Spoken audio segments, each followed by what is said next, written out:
Thank you for waiting. I finished checking your adventurer handbook. Here are your commission rewards. We have no other urgent commissions on the books at present. Thank you for all your hard work lately. Perhaps you two could consider taking a vacation. Amazing! Paimon never thought we'd end up having downtime in Krai. Things were pretty hectic when we first got here. Everywhere you looked, it was either the wild hunt causing chaos or the Fatui stirring up trouble. It felt like this whole region was one giant slime in a barrel, ready to go boom at any moment. That's right! Another win for Teyvat's top duo! Ah, yes.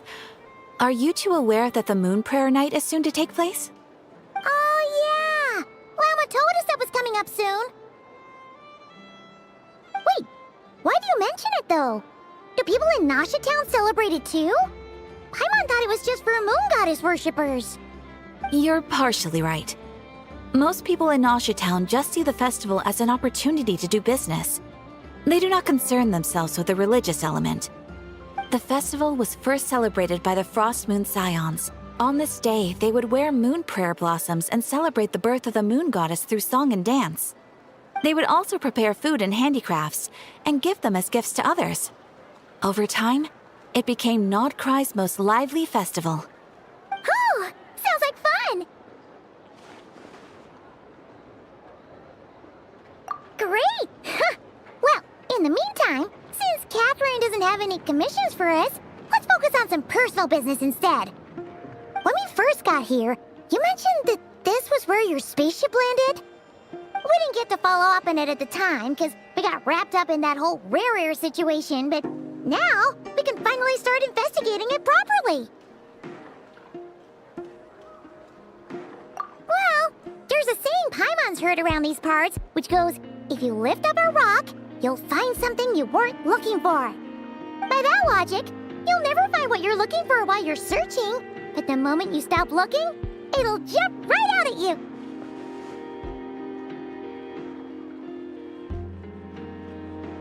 Could be worth a try though, right? Anyway, Paimon suggests we focus on other stuff we want to do for now, and just keep an ear out for spaceship-related intel as we go.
What's wrong? You look super serious all of a sudden.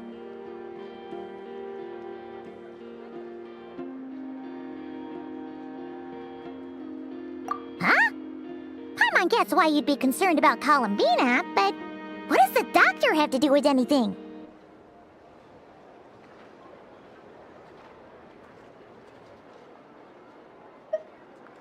Oh, that's true.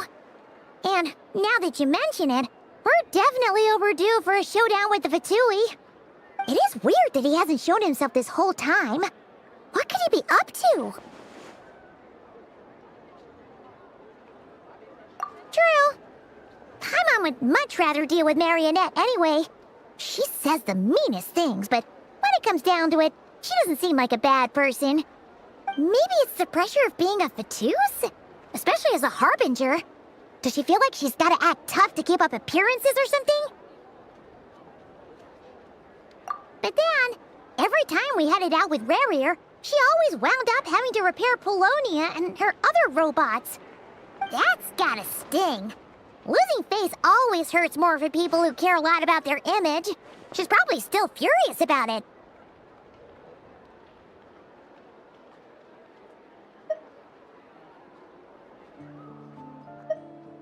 What? Relax! She's not even here! Huh? What's the matter? Oh, nothing. Sorry, we'll be on our way now. Where are we again? Oh yeah, Columbina? Right, yeah, let's go see Columbina.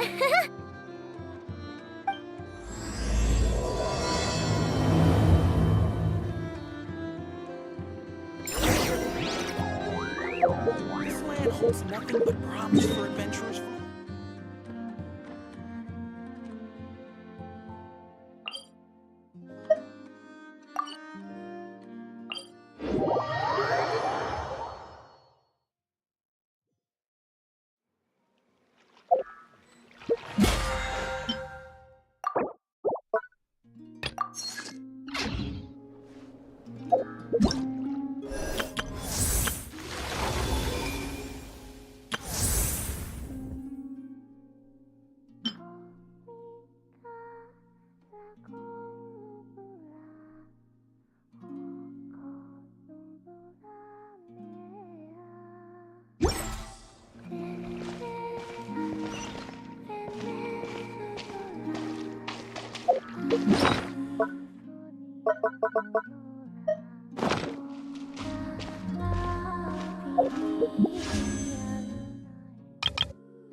Hey, she's sitting up!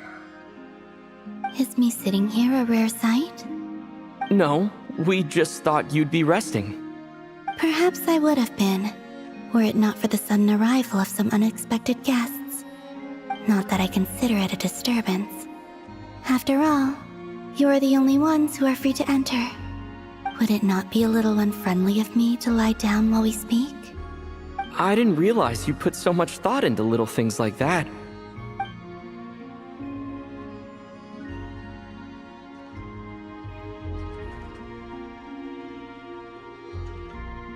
Only sometimes.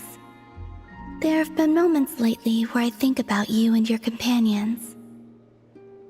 They are warm, mysterious, and cozy memories. Very few of my past memories are anything like that.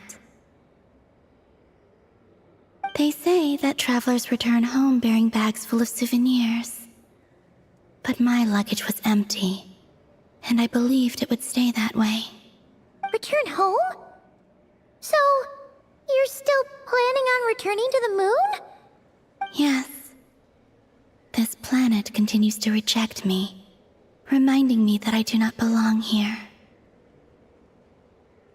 If I remain in Teyvat, there will come a day that I disintegrate. And I don't mean reduced to dust, or turned into food for the flowers. I mean, I will cease to exist entirely. Alright then. Well, we're sure gonna miss you. But it sounds like we'll have to say goodbye. How do you intend to return? The moon prayer night is soon to arrive. On that day, the moon will be closest to Teyvat. The Kuvaki in this land will reach its peak at that time. I merely need to grasp the tide, and with relatively little effort. Oh, Paimon gets it! It'll work like a slingshot! You make it sound like she's gonna get blasted up to the moon. If I did that, I suspect I would crash into the false sky. I will be using a much gentler approach. But I do like the analogy. It's fun. You see? She gets Paimon's sense of humor. In the blink of an eye, the time has come to part ways. It does feel that way, doesn't it? Time seems to fly fastest when you are enjoying it.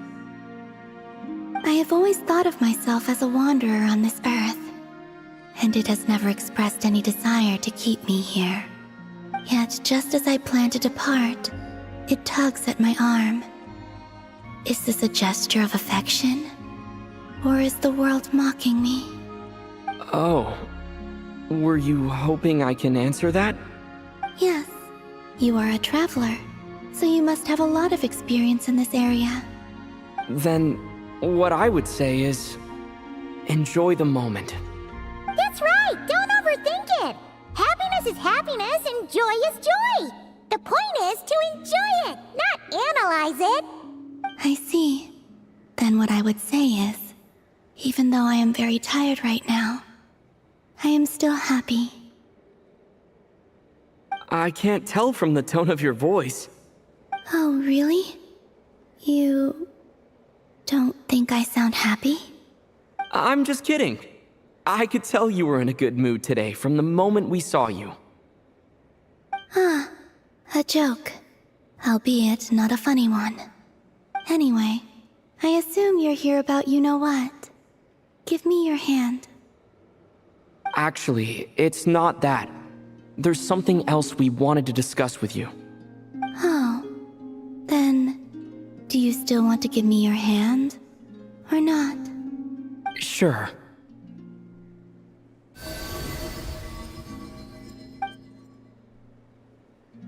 Thank you. So, I've heard that in the Moon Prayer Nights of the past, people here would hold celebrations in the Moon Goddess's honor. Since you helped so much in our fight against the Rehir of Solnari, I think you deserve a farewell party before you return home. I haven't asked everyone else for their opinions on this yet, but I'd like to invite you to join the upcoming Moon Prayer Night. I've never joined a moon prayer night before. I'm not sure what I would even do. Oh, don't worry about that! We take care of everything! All you need to do is show up. Of course, there's no need to force it if you're not feeling strong enough. It's just, this kind of felt like a golden opportunity. But they call me Kutar, and the Fatui have an arrest warrant out for me. I shouldn't appear in public right now.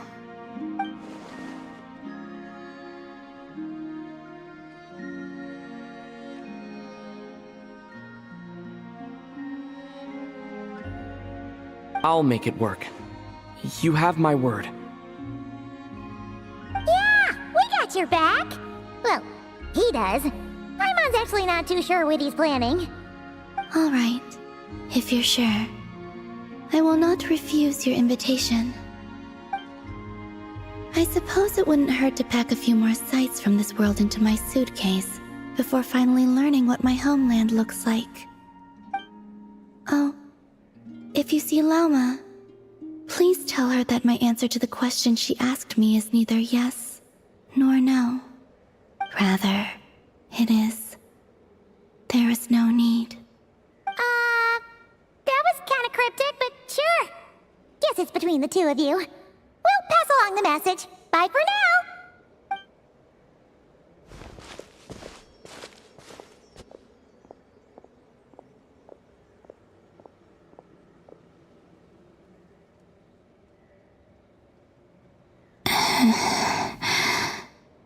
And also, I do not know.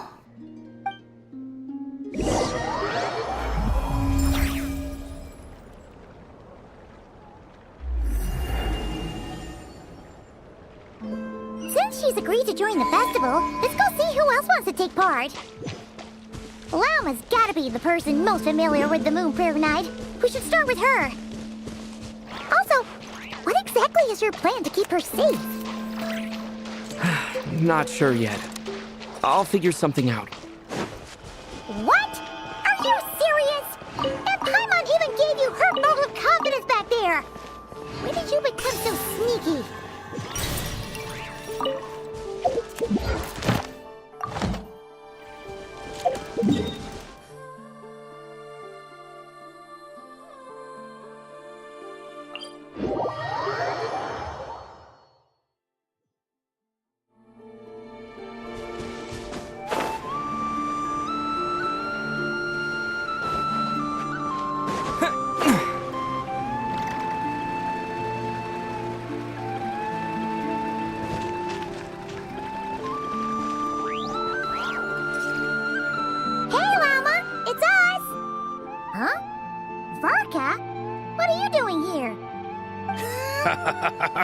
Beats me. I had a bit too much to drink last night, and when I woke up, I was on Hisi Island. Mr. Varka is helping to oversee Nasha Town's preparations for Moon Prayer Night. He is here to go over some details regarding the decorations and custom cloth designs. Right, yeah, that too. What do you mean, that too? Yes, celebrating this festival is a long-held tradition here in Krai. On this day, the crescent moon at the top branches of the verdant crest turns into a full moon, and the moon prayer blossoms bloom with a special radiance. Our people take these to be blessed omens. It's an especially welcome event coming off the back of all that nasty business with Rare. Everyone got put through the ringer recently, and now they're looking to turn their fortunes around. The big shots in town all agree that a big, lively celebration is just what we need to rebuild people's faith in this place. No wonder Catherine said that people weren't so bothered about the religious element. That's right. It's become more of a local custom by this point. The celebrations have little to do with whether the religious stories behind this event are true or not. Even the Frost Moon Scions are eagerly awaiting the coming of Moon Prayer Night, despite now knowing that their past beliefs were founded on a falsehood. That's fair. It's a bit like the Lantern Ride in Liyue. It's a chance for people to enjoy themselves, not debate the existence of the Adepti.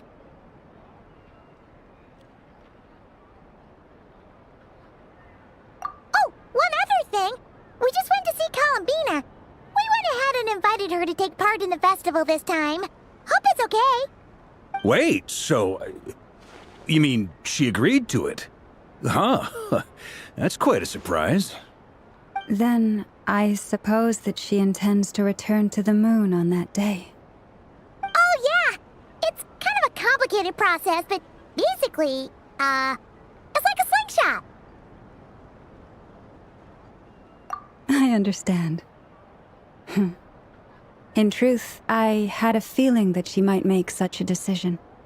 Well, if Kutar has decided to participate in the festival, we should prepare accordingly. Yeah, exactly. She was saying how it could be risky for her to show her face in public. We were wondering if there was any way we could hide her. Unfortunately, the people who carved the statues did an excellent job of capturing her likeness. It will be very challenging to hide a goddess whose face everyone is so familiar with. Darn! We may have bitten off more than we can chew here.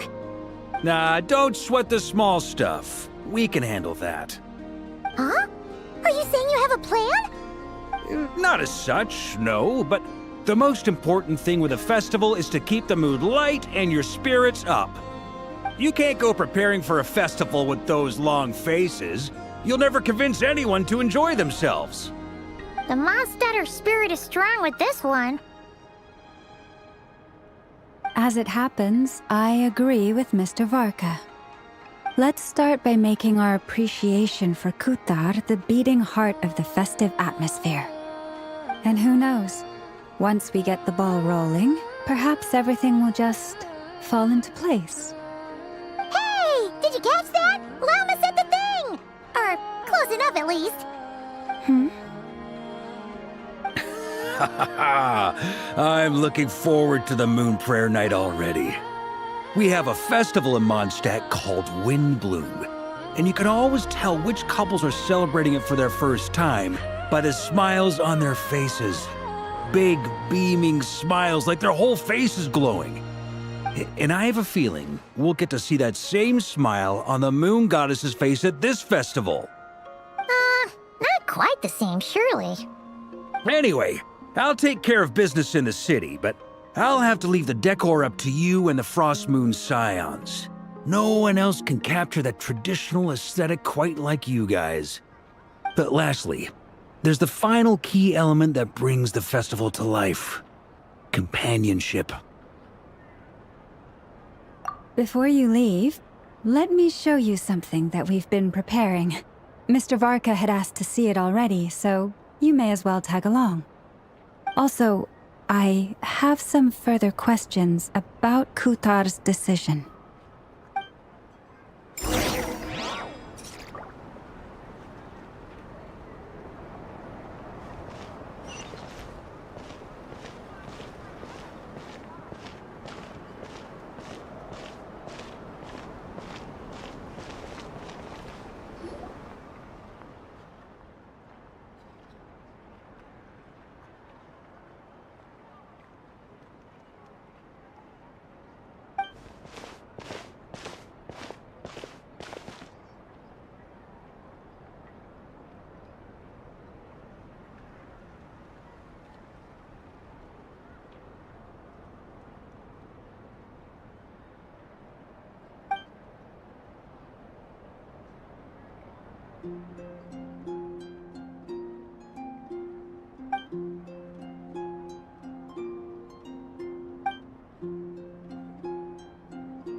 like they're having fun. I believe so. Kuhenki seem very skilled at playing drums like these, although I'm not sure where they learned it from. Maybe it's an innate talent?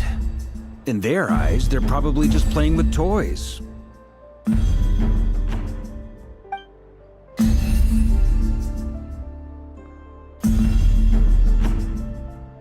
Dottore! You want to play too?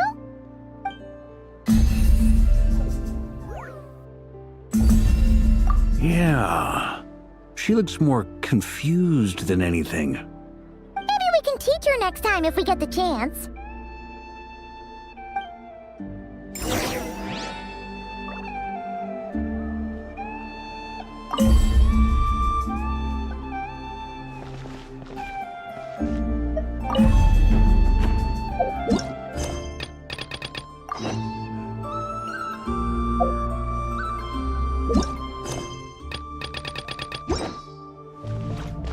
What are these floaty things?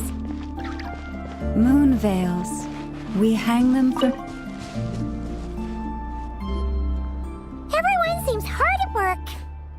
They're preparing items for Moon Prayer Night. For instance, the sculpture being made over here. Mr. Varka and I were just finalizing the details of where it will be placed. Ah, there she is. I didn't know the finished article would be so large. Not to worry, though. All the necessary arrangements have been made. Just let me know once it's ready, and I'll get some people to ship it over. You have my thanks. And over here, we are preparing a very traditional confection. Oh, look at all these colors! It looks great! Can Paimon try one? Of course. I have a feeling you'll like it a lot. You bet! Sweets and treats are Paimon's favorite. If you included those in the Feast of the Moon, I bet Paimon would have joined the Frost Moon Scions by now. There will also be verdant crests like this present in Nasha Town during the festival. The timing of Moon Prayer Night is not completely set in advance. We make a rough estimate, then observe the changes in the verdant crests and moon prayer blossoms to guide us. As such, the wait itself is a fun feature of this particular festival.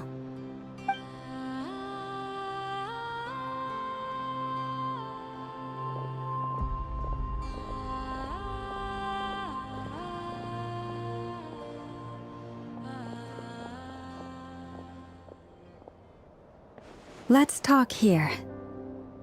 To tell the truth, I am very surprised to hear that Kutar is willing to participate in the festival. I once asked her if she'd be willing to stay with the Frost Moon Scions. I could introduce her to everyone, and we could be a family to one another. She did not answer, but she has not appeared here since. I took this to mean her answer was no, but if that were the case, she would not have accepted this invitation. Ah. I see. Maybe she is right. Maybe the Frost Moon Scions of today no longer need a moon goddess. But my wish was not for her to come here and be worshipped as a deity.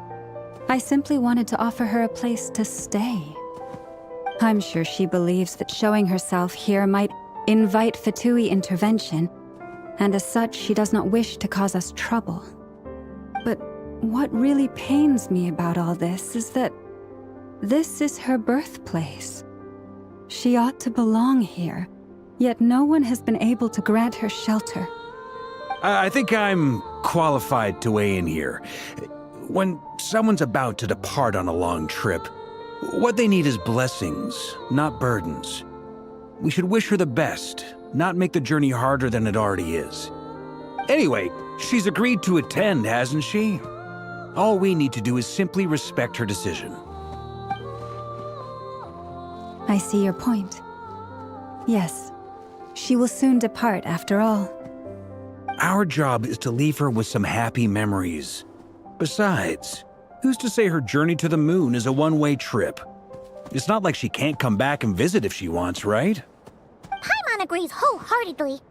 Festivals are all about having fun, so let's keep it simple. All right, I'm gonna head back to Nausea Town soon. Want to come with? I'm guessing you have some other folks to visit there. Sure thing, let's go! Bye for now, Wilma! Thank you all. Goodbye.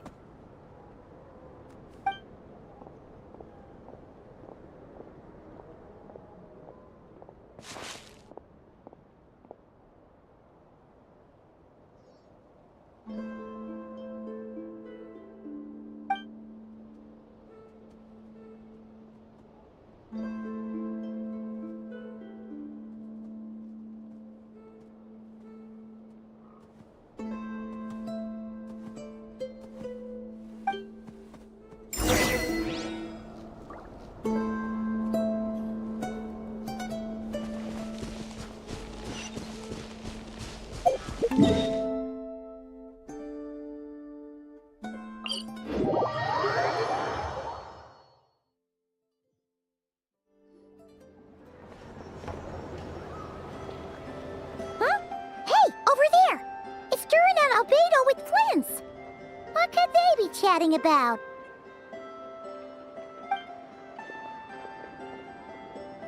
Your guess is as good as mine. Ah, Grand Master, and the Traveler and Paimon. Hello there. It's been a while. Perfect.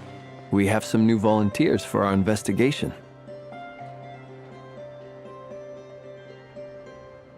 Wait, let me guess.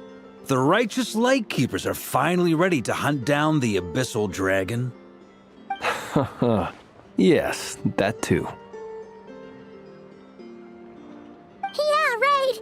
Oh, wait! Why does everyone keep saying that too? Well, to be precise, the facts match, but not the causality. Wait, so I guessed right? Half right! Don't act so impressed with yourself. Maybe I can explain. We ran into Mr. Flint's north of Nausea Town.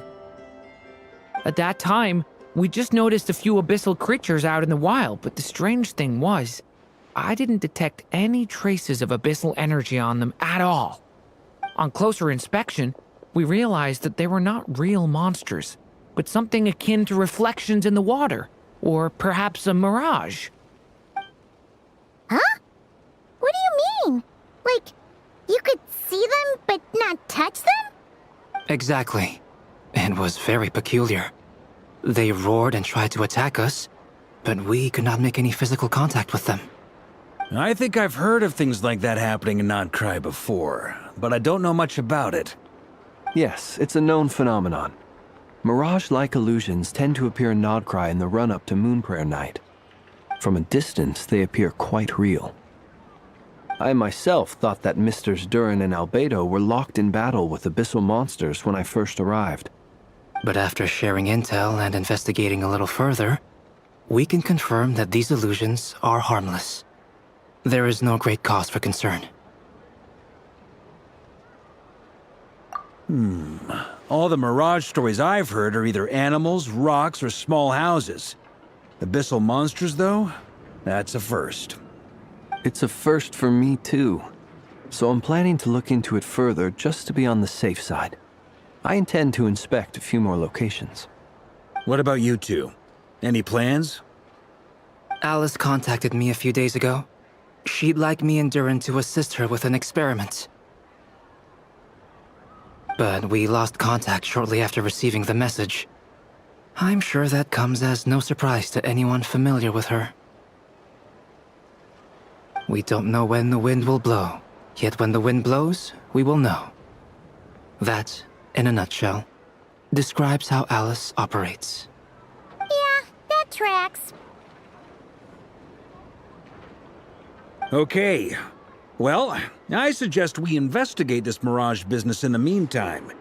It's piqued my curiosity, and I'm pretty sure I know someone who will already be 10 steps ahead of us. Well said. Hooray! Whatever's happening in Krai, she always seems to be the first one to know. Let's go see what she knows. We can invite her and her staff to the festival while we're at it.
You're right, I have noticed.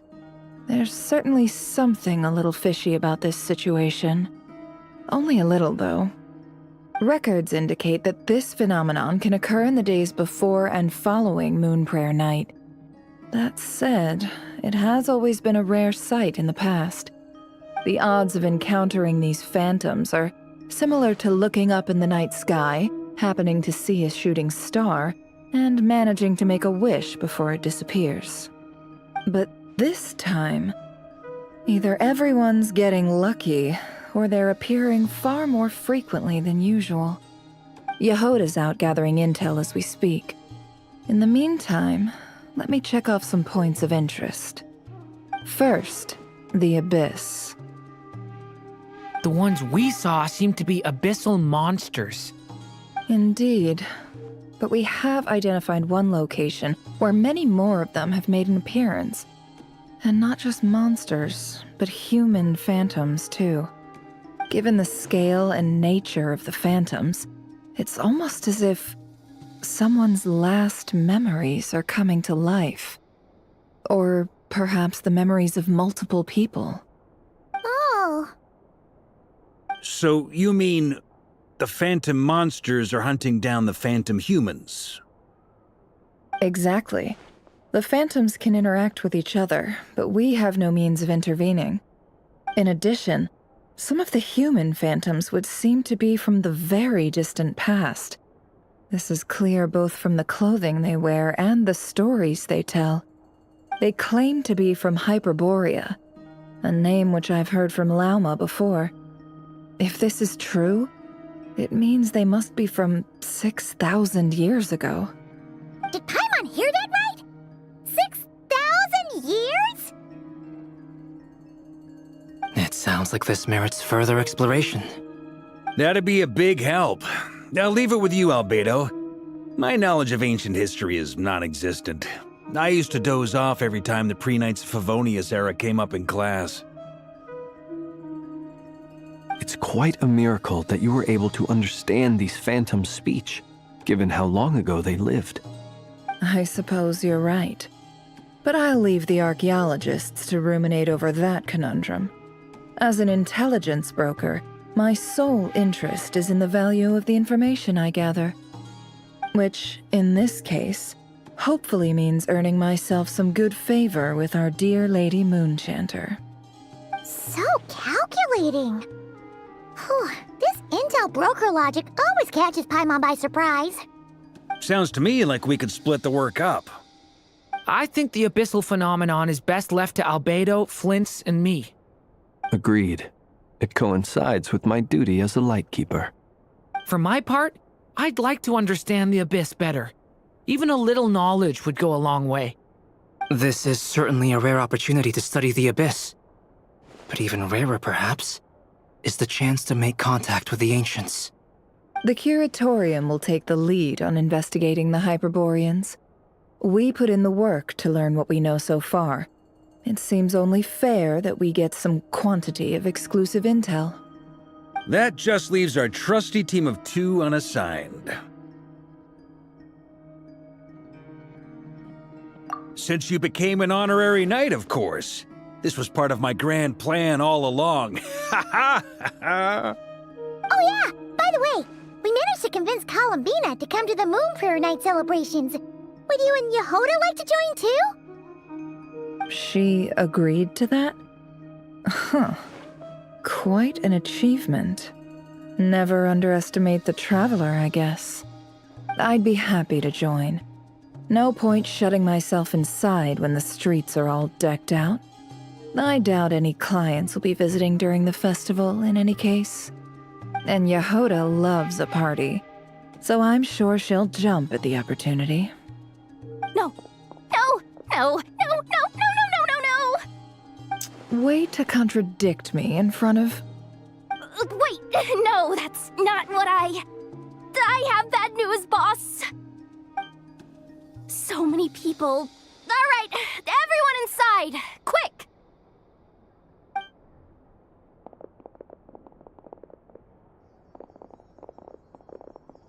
This is gonna sound crazy, but hear me out.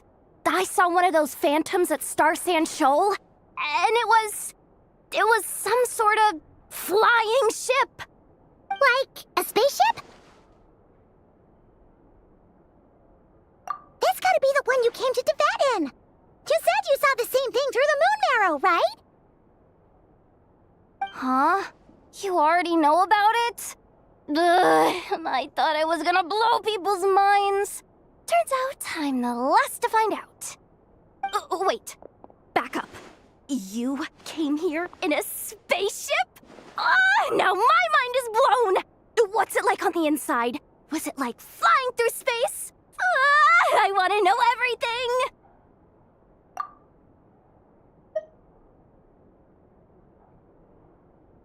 Yep, exactly. Huge discovery. You're the best. Second best intel broker in the world. After your boss, of course.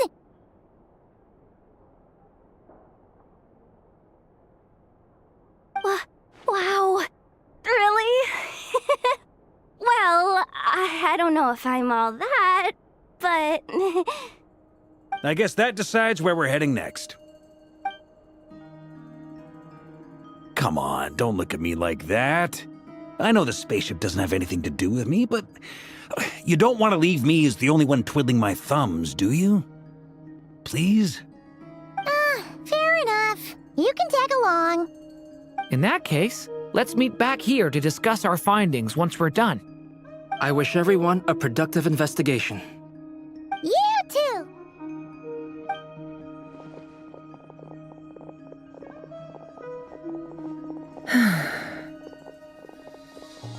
What's up, boss? Aren't we gonna head out? Tell me, Yehoda, when did the Curatorium start giving out intel for free? Oh,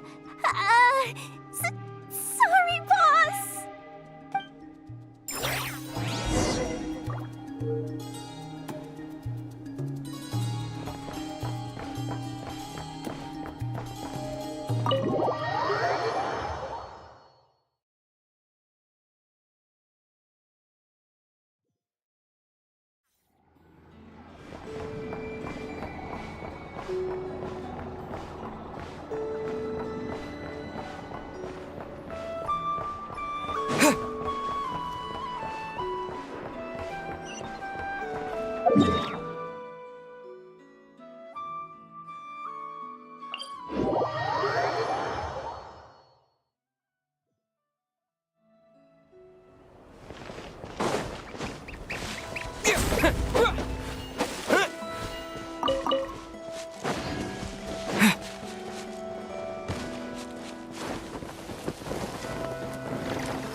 Well, what do you know? Yehoda was right on the money.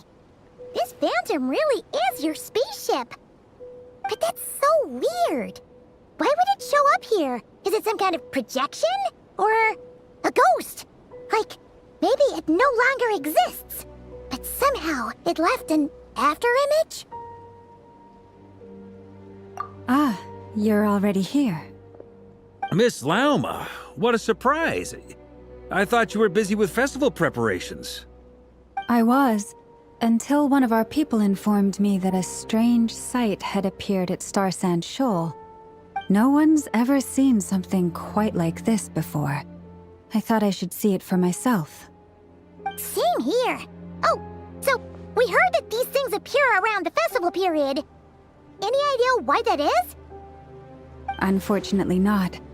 We have very limited information about them, since they can't be interacted with. And no human phantoms have ever made an appearance before now. The most we've been able to deduce is that these sightings appear to be connected to the increase in Kuvaki energy around this time.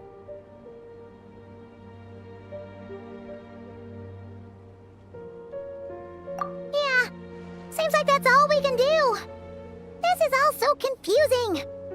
Allow me to lend you a hand.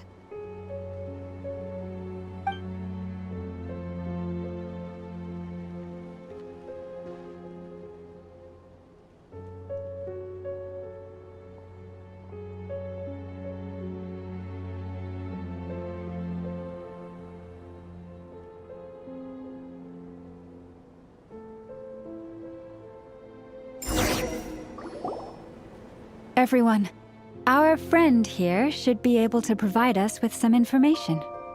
Is that a phantom rhymehorn deer? I've heard about how the Frost Moon Scions live in harmony with the animals and can even communicate with them. That's coming in handy now, for sure. Okay. Yes, I understand. Then how about this?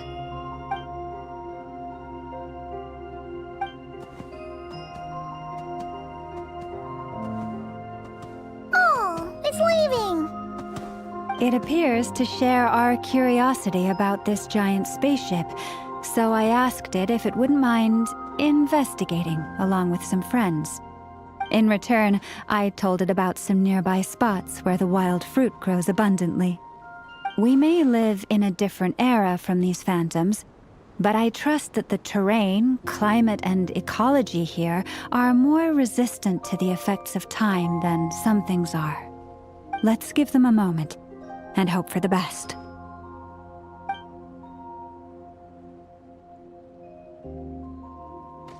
All back together? Must have been a lot of fruit.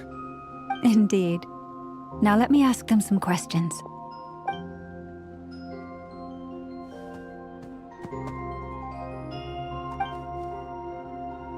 It did find a lot of wild fruit, enough for them to feast for a long while. This puffin circled in the air several times, but didn't spot anything out of the ordinary. Certainly nothing to do with the spaceship. Huh. Well, it definitely makes sense to get a bird's eye view. Indeed. Other than that, I was also thinking that the world these phantoms see is also different from ours. Oh, I get what you mean. The wild fruit exist in both times and spaces, but there might also be things that only exist in that space-time, which we can't see.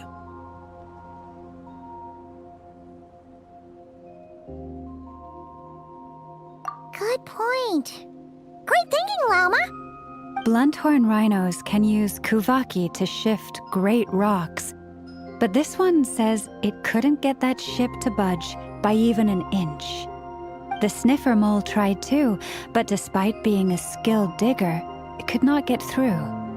They say that the spaceship looks robust and undamaged. It seems completely impervious to any and all attacks. Whatever lies within is well defended from harm.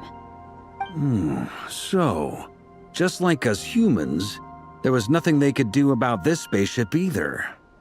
Yes, still, they deserve our thanks. We are grateful for all your efforts, dear friends. Now go, and enjoy your feast. I've noticed some other human phantoms gathered nearby. Come on, let's go talk to them.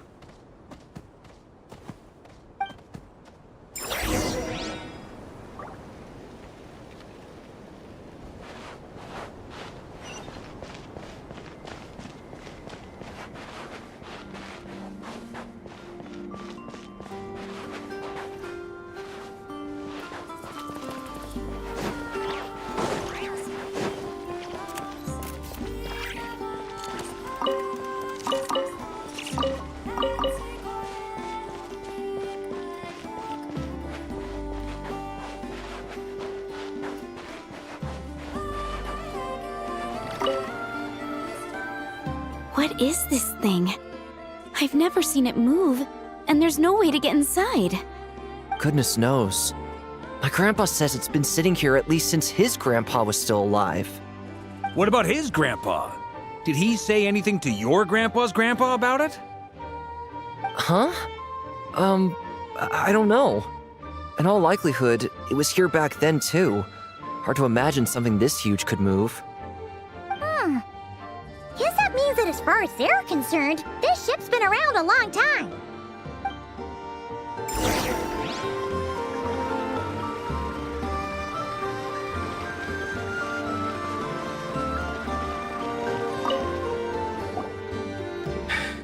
Come on, brothers.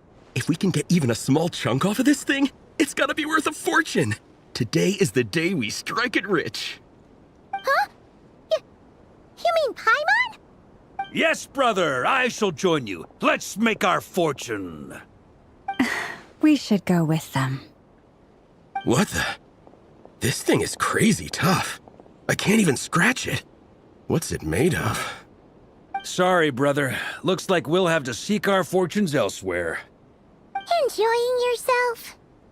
I was just seeing if I could influence this phantom's perception by playing. But nope, no dice.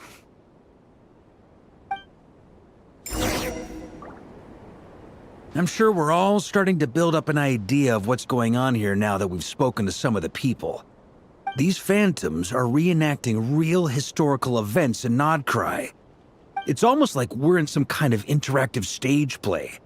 We can talk to the actors, but the plot is fixed, and we can't influence it. It makes sense. History is set in stone.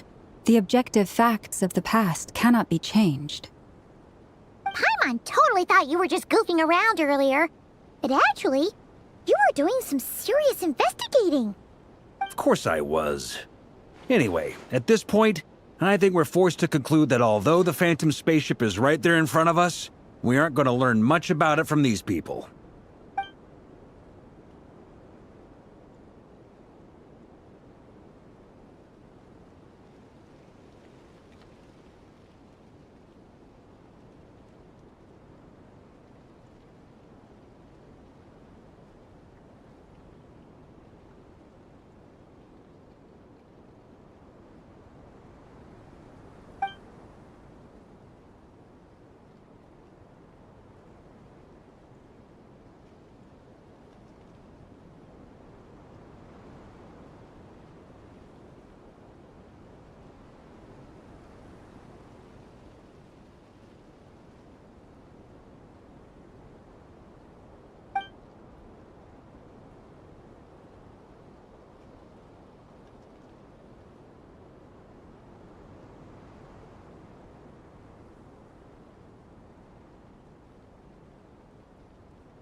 Don't be discouraged.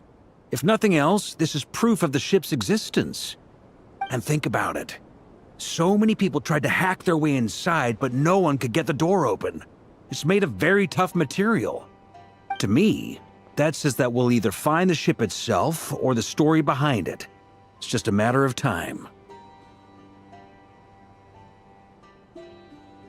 Huh. Every now and then, when Varka gets serious, he actually does seem like Grandmaster material for once. I wonder how the others are doing. Let's head back for now. Sounds good. Also, drinks are on me if Team Knights of Favonius is the first to finish. Wait, we have a team name now? Am I in Team Knights of Favonius as well? You're very welcome to join. We've even got a cathedral ready for you. Isn't that technically blasphemy? You wouldn't dare make a joke like that if Barbados was in earshot. Nah, I'm sure Barbados doesn't mind a little harmless blasphemy once in a while.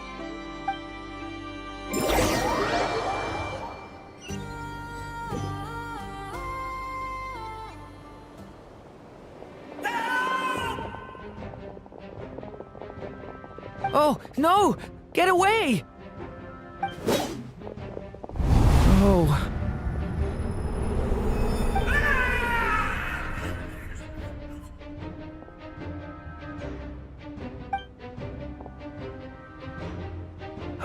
it's hard to stomach, Mr. Durin.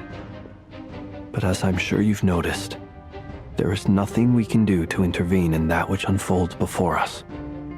But we have to at least try. And try you have.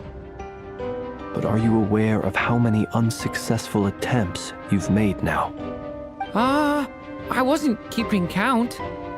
I'm afraid this is the 39th failure so far. Or the 5th if we're only counting this particular victim. There are no indications that these phantoms may be altered in any way. You seem to have calmed down a little. I'll make us a fire. You should rest and have some water. Feeling any better now, Mr. Durin? May I ask a few questions? Be my guest. What exactly are we witnessing here? What happened to those people? My guess would be that we are seeing Krai during the Conrian Cataclysm. Would that be accurate? Conria. That is correct. As you know, once the Abyss senses even the tiniest crack, it floods in and spreads like wildfire. There was a time in the distant past when it permeated all of Krai, causing immeasurable harm. The people paid a terrible price to heal this land. Then, 500 years ago, the whole of Teyvat suffered an abyssal disaster. Once more, Krai was dealt a devastating blow. I see. In the face of the abyssal onslaught, all were like grains of sand tossed around by a tidal wave. Be they human, fae, or god. The moment you witnessed is but one drop in a whole ocean of catastrophe. All right. I guess that answers my second question, too. I wanted to know why there's nothing I could do to help them, and that's because what we are seeing is history. That would be my guess as well. As I understand it, history and fate are not all that dissimilar. The latter may be unseen to us, but both are immutable. Yes. Fate was determined long, long ago. I still have a couple of other questions for you, Mr. Flint's. You mentioned more than one abyssal disaster that has struck this land in the past. How can you be sure that what we're seeing is from the Conrian incident? And also, how are you able to stay so calm when you're talking about these events? From everything I know about you, you're not cold or ruthless, and you're not indifferent to the suffering of others.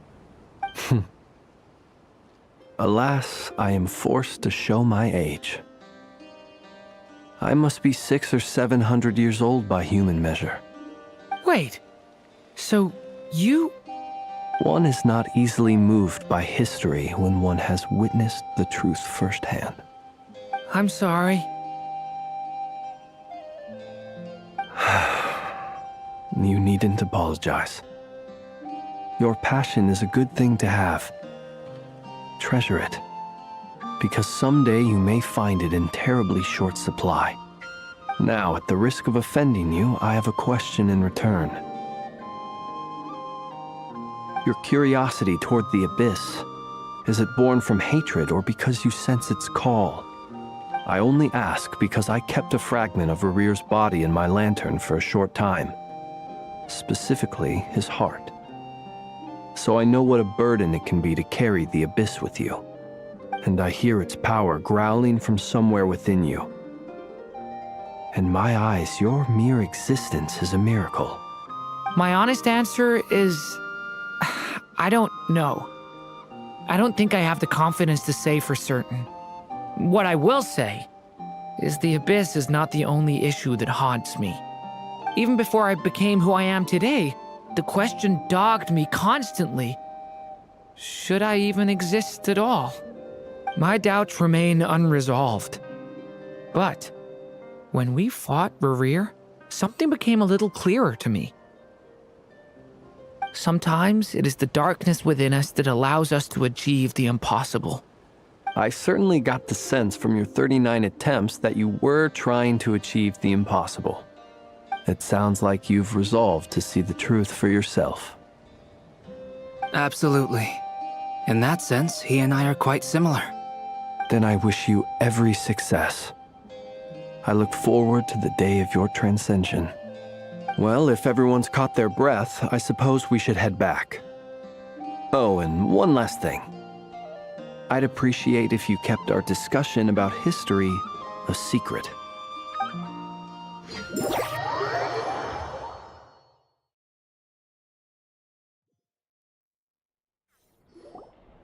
Incredibly, our separate investigations led us all to the same conclusion. Hooray for consensus! Yeah, but we barely learned anything, though. I totally thought this would be the mother lode. Talking with the ancients? I mean, come on! But nope. All we got was useless snippets of conversation. And all this stuff about moons and hyperopia. What a load of baloney. Seems like people back then had a few screws loose. I understand your frustration. We found the same issue. Each phantom only showed a very brief moment in time. There isn't much value to be found in these miscellaneous fragments of a civilization's history, no matter how glorious it may have been. If there's a silver lining, it's that these phantoms are harmless to the present reality. They shouldn't get in the way of the festivities. Paimon agrees. And not just because it's the first thing she understood in this whole conversation.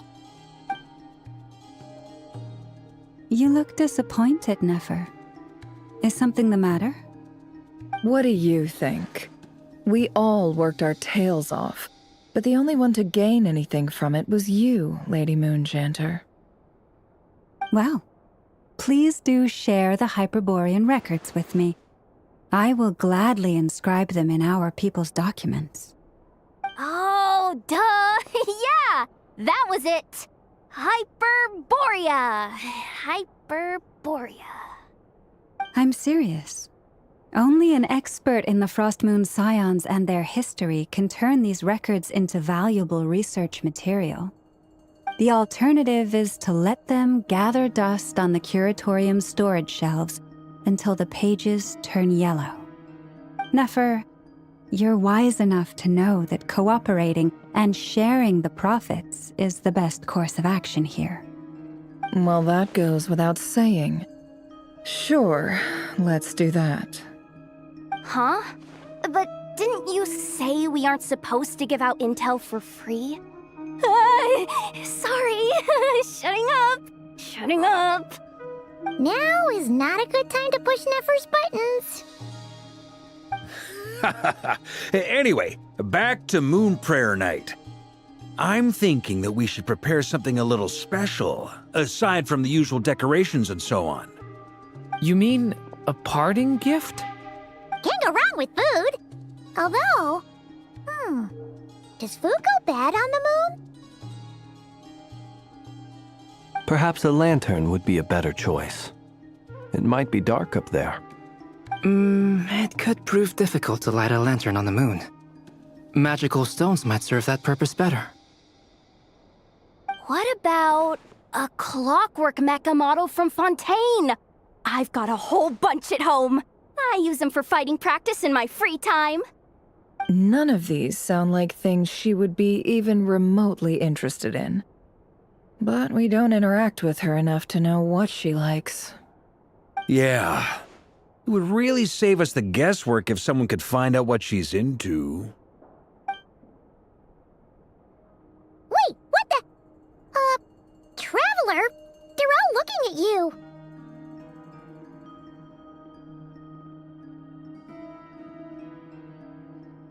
Great!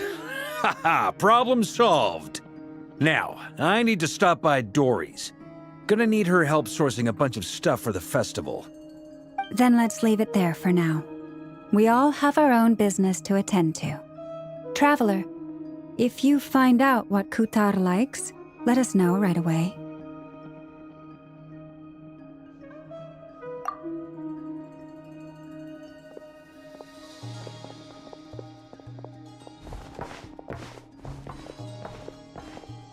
Is something the matter?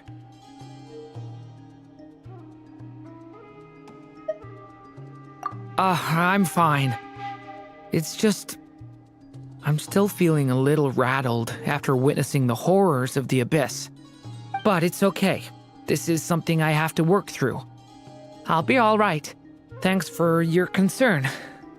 Well, don't put too much pressure on yourself. If you ever feel like something's wrong, physically or mentally, we're here to talk. Come on. Stop treating me like a kid.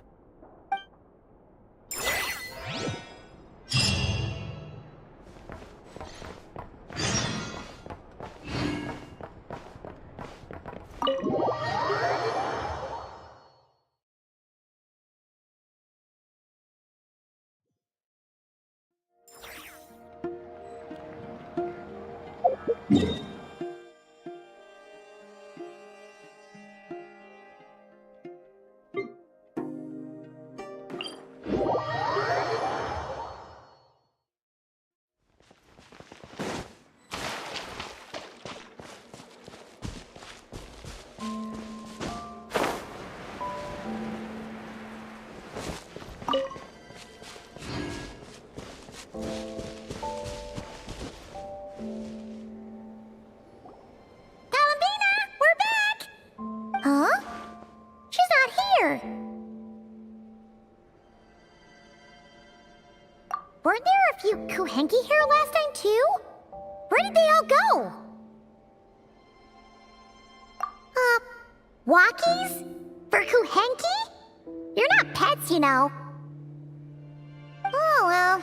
Looks like we just came at a bad time. Let's try again tomorrow. There's still a few days until Moon Prayer Night, so we're in no rush. Besides, she needs time to rest anyway.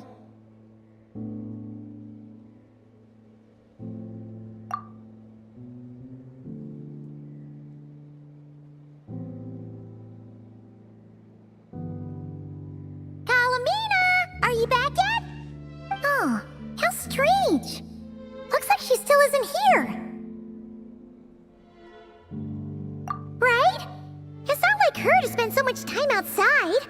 Especially since she's worried about attracting unwanted attention. What about Luonatar? Luonatar, you there? Hey! Do you know where Kalambina went? Sorry, didn't understand. But if you know where she is, could you take us to her?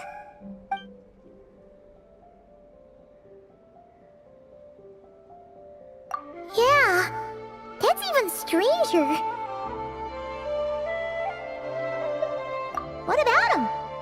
Oh, that's not good news. They change color when Kalambina gets weaker, right? And they look super pale right now. Good idea. She might know what's happening.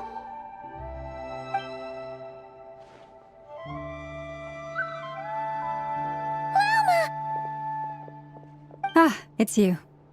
How is Kutar? Is she okay? No, she hasn't. I came here to check on her after I noticed the flowers had changed color. Based on past precedent, she must be very weak right now. Even getting up to walk would be a struggle. It seems unlikely that she wandered off outside. Not to mention that she doesn't do that at the best of times either. So yeah, this is super weird.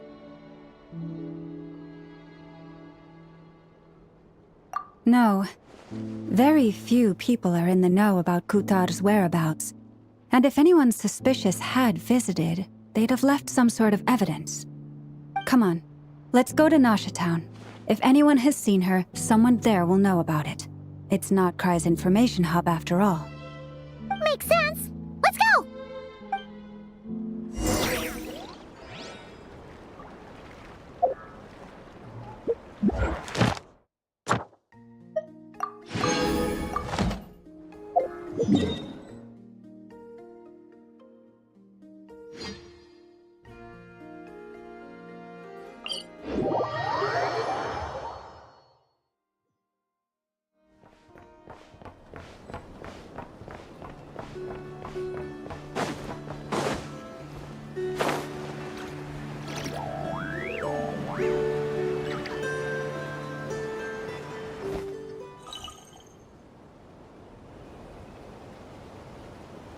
moment.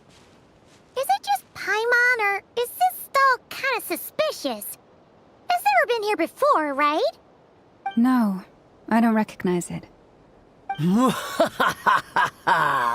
Alas, your free and easy adventure time is over. Now, prepare to face the final boss of Nod Krai. Whoa! Where'd that voice come from? Not sure, but it's definitely hostile. No, not that way. The final boss is right here. The sniffer mole? That's the final boss? Surely not. Also... Okay, the jig is up. I'll stop teasing you. Turn around. I'm right behind you.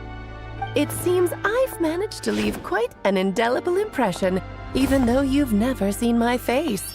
Nothing could make a great mage more pleased with herself.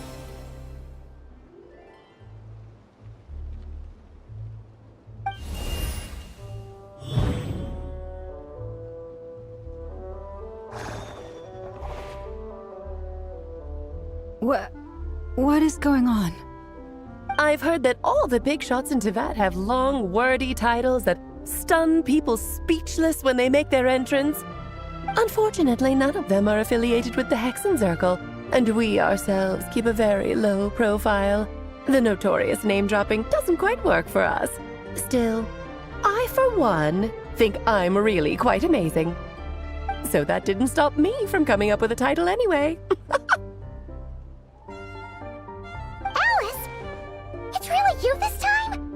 Not a lantern or a Dodoko, but Alice in the flesh? Oh, that's right.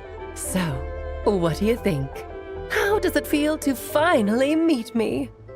You look like...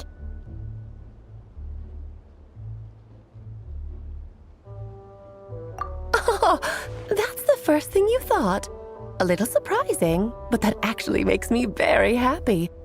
Because that means that when Klee grows up, she'll be just as stunningly beautiful as her mother. So she's a friend of yours? Kind of. This is actually the first time we've seen her in person. I see. Madam Mage, that was, quite a powerful entrance. I certainly won't be forgetting it anytime soon. It's okay, Lauma, don't force it. Paimon will do the honors. This is Alice from the Hexenzirkel. She's a friend of ours. And of Arcus, too.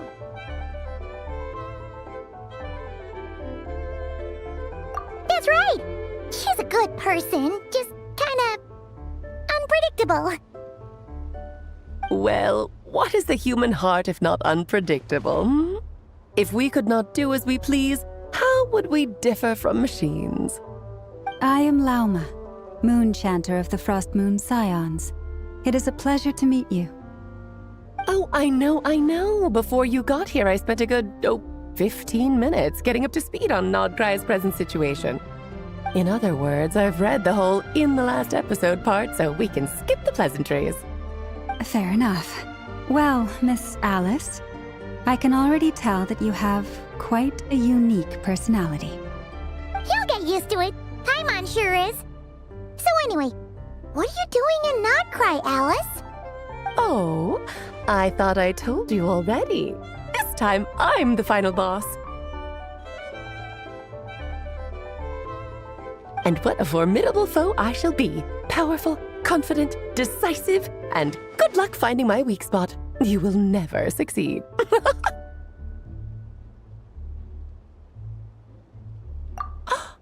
Oh, drat! My one weakness, and you found it in an instant. Fate has been dealt a devastating blow. Thus falls the great Dodo King. Why are you playing along with this nonsense? For funsies, of course. What's wrong, Paimon? Are you disappointed in me? Am I a gigantic letdown? No, it's just... you seem like a busy lady. And this is the one time you've shown up in person. Paimon figured it would be for something more high stakes than just goofing around. You're quite right. I'm here in Not Krai because something big happened. Something big enough it caught the attention of the Hexen Circle. It concerns the 3 moons, Teyvat's borders, and of course, the moon goddess you are currently searching for. Kind of.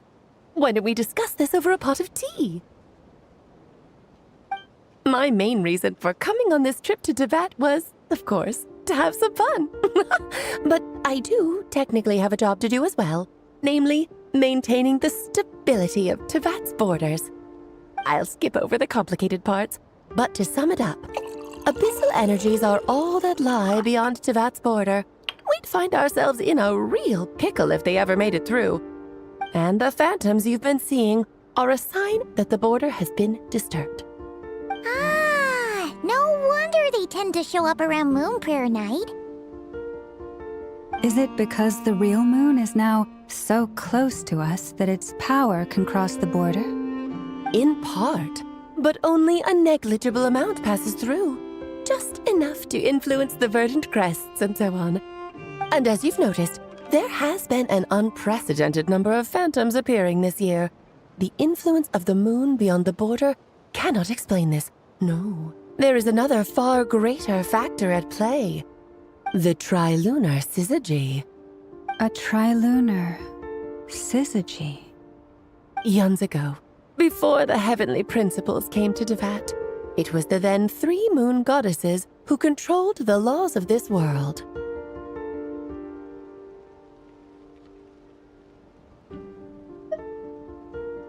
Oh, that's exactly it! The 3 goddesses split these powers amongst themselves, promising never to consolidate them into one singular body. This was meant to keep the world stable. But, fast-forwarding to the present, the eternal moon's marrow is with you, while the iridescent moon's marrow, which should never have appeared in this world, has been retrieved. Add that to the presence of a moon goddess in the flesh and... the power of all 3 moons is gathered here in Not Krai. There hasn't been an event like this since the War of Funerary Flame. And it's having a noticeable effect on Teyvat's borders.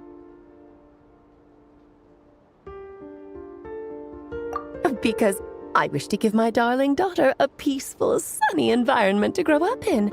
Is that a good enough reason? Kinda sounds like you're dodging the question, but it does make sense. Well, that's one reason anyway, and the most important one. The others are a little complicated to explain. For instance, cleaning up after dearest Miss R. Albedo could tell you more about that if you're curious, but right now, I have a more important question to ask you. Why are you collecting the moon marrows?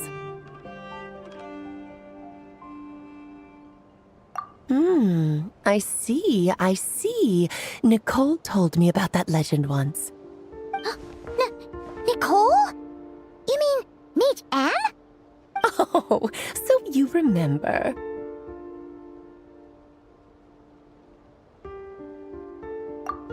Yes, of course. That was a story about fate, her area of expertise. But back to the story of our dear moon goddess. I'm afraid her intended method of returning to the moon is unlikely to work anymore. What does that mean? She may be missing, but she hasn't gone anywhere. She has disappeared.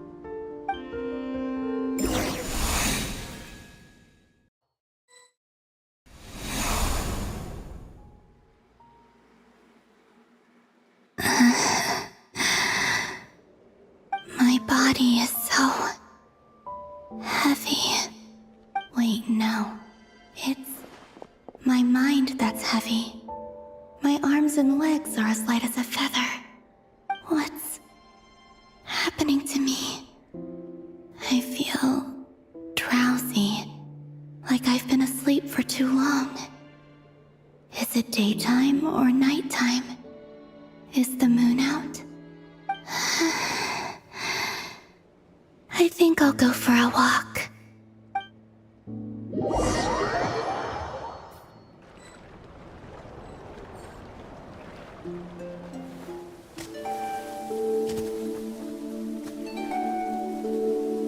Are you out for a walk too?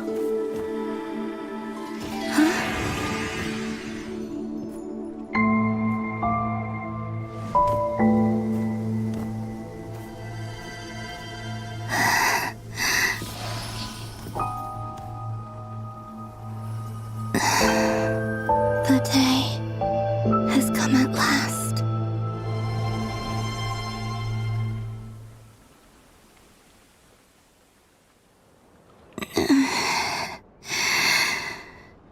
Have I grown so weak that I can't even sustain my physical form? But Moon Prayer Night is nearly here. I was so close to returning home. Death is near. Is this how it ends for me? Will I return to the moon after I disappear? Or... I don't want it to end like this. So far, at least, I still exist. Even if not physically, I can still feel. But as my power wanes, I'm sure that too will fade. I suppose I might take one final look at this world. The world where I was born.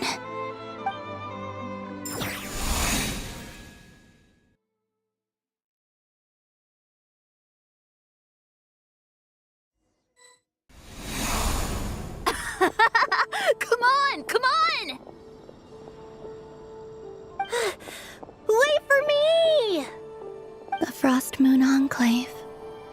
How much it has changed since I was born. These decorations, they're so heavy. It's times like this when you kind of wish men could be priestesses and acolytes. How fascinating. I've never had the chance to be privy to people's private lives in this way. In the past, people would get so solemn and serious the moment I showed my face, like they were frozen stiff. Karina, Lametti, it's time to eat. Coming! I want to watch them a little longer.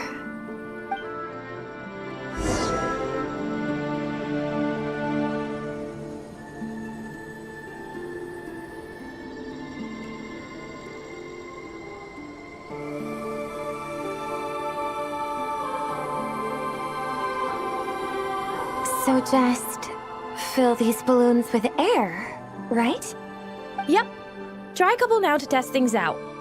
The rest can wait till Moon Prayer Night. Think fast. Rita! Teasing an acolyte of the Frost Moon Scions? Surely that's a punishable offense. Take this!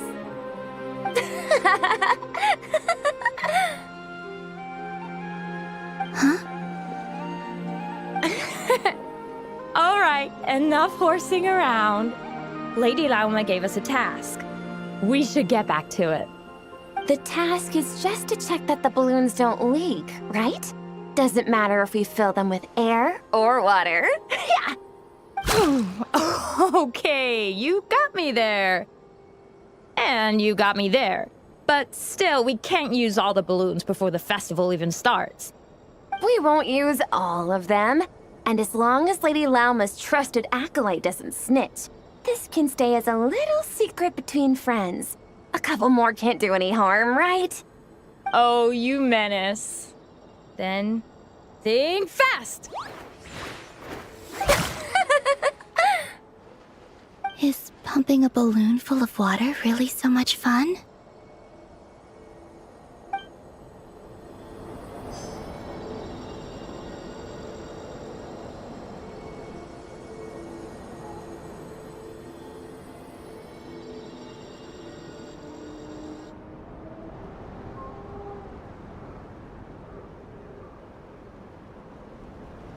I'm sure you're both tired from playing all day. Come on, eat up. A plain, humble meal. That has always been the way of the Frost Moon Scions. Huh? How come Lamatti got a midsummer berry dessert? Oh, I always get Lockaberry. I don't mind sharing. You can have a bite of mine if I get to have a bite of yours. They're sharing food? I've never shared food with anyone before. Even at the Harbinger tea parties, everyone just ate off their own plate. And when I couldn't finish my food offerings from the Frost Moon Scions, they'd leave the leftovers out under the moonlight for the animals to claim. Hey! That was 2 bites! Oh, then you can have another bite of mine. Oh, you too. Oh, don't fret now. Here, have some of Granny's too. So this is what it means to be family.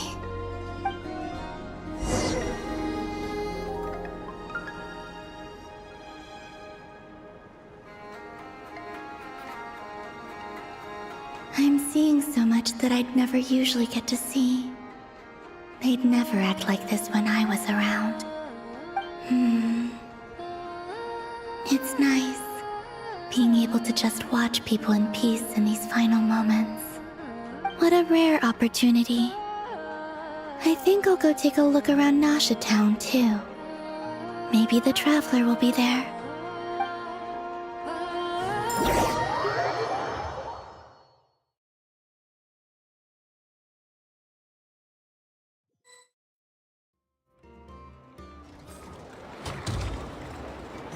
After the War of Funerary Flame, the Moon Goddesses were no longer recognized by Teyvat. They lost the whole foundation for their existence. That's why the Moon Goddess's strength is fading. She cannot withstand the world's rejection of her.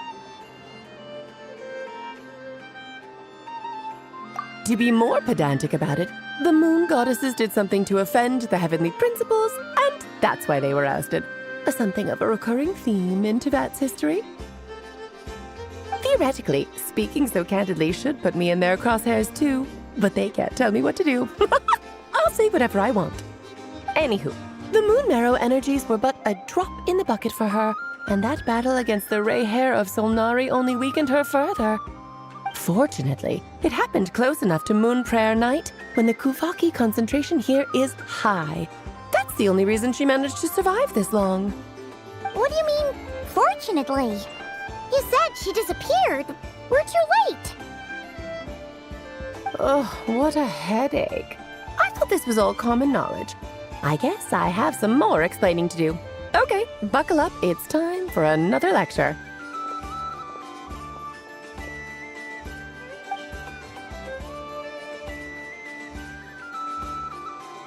Now, I said earlier that the Moon Goddesses lost the foundation for their existence. The reason for that has to do with the natural order. Basically, the rationale for their existence in Teyvat was lost. The same logic applies to the present Moon Goddess, too. Consider her existence so far. Her comrades in the Fatui called her Damselette. And she was worshipped as Kutar by the Frost Moon Scions.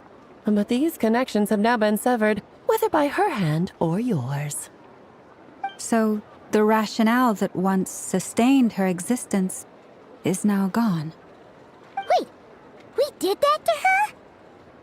Oh, well, strictly speaking, yes. But let's not start pointing fingers, shall we? I'll only end up as the big bad villain, and that's not the kind of final boss I want to be.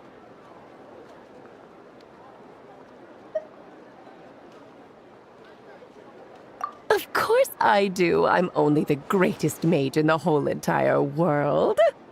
Now, if you wish to find your Moon Goddess, there are 2 problems we need to solve.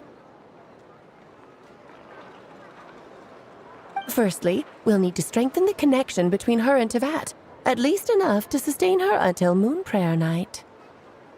Strengthen her connection? But does that mean I'll have to rally all the Frost Moon faithful behind this?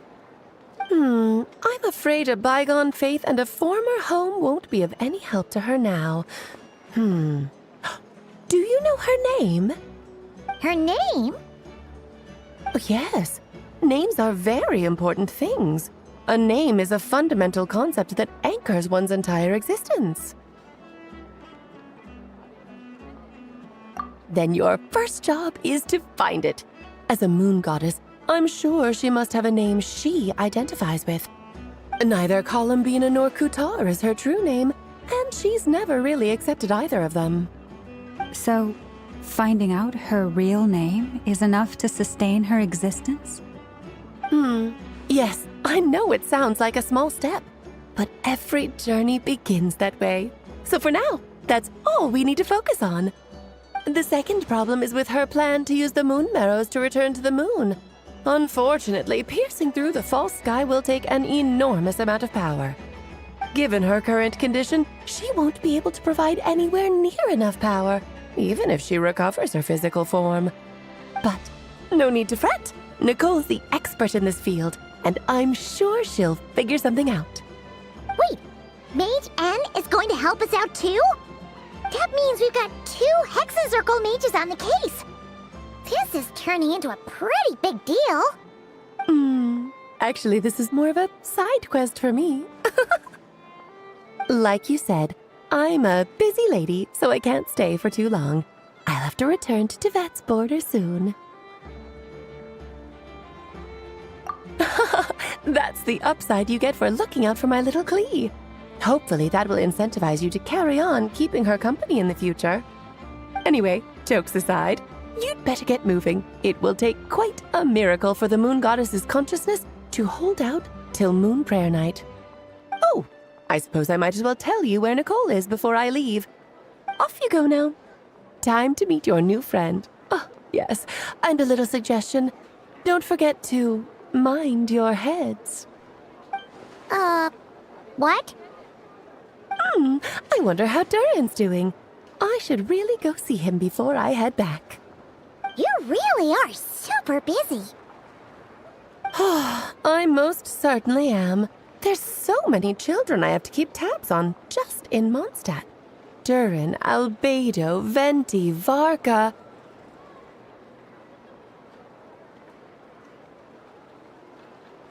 Klee didn't make the list, huh? Of course not. Klee is my pride and joy. I have no qualms about her, because she's the best child in the whole wide world. Yeah. Klee's a little angel. I'm glad you agree. Well, all the best. See you when I see you.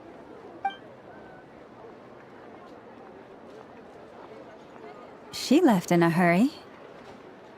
Yeah, she didn't pack up her stall. Should we handle it for her?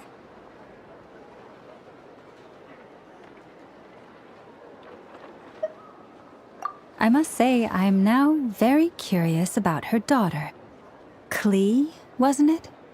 What's she like? That's a long story. Come on, we'll fill you in as we go.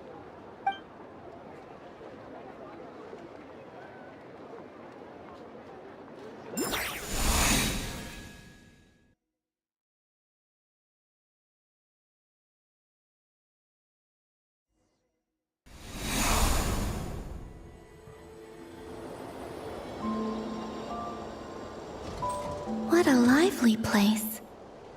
I've never experienced Nasha Town like this before. Hey, you old geezer! Your hammer's rusted through! Who are you calling old geezer?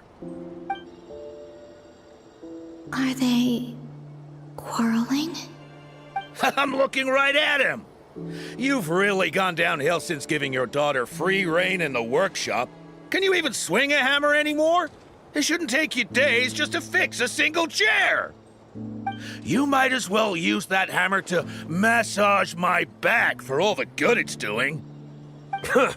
Don't run your mouth, or you'll get a back massage that'll put you in bed for the rest of your life. Look, the materials haven't arrived yet, all right? You know how busy it gets in the days before moon prayer night. I'll bet you send all the materials to your little princess. Blood's always thicker than water, huh?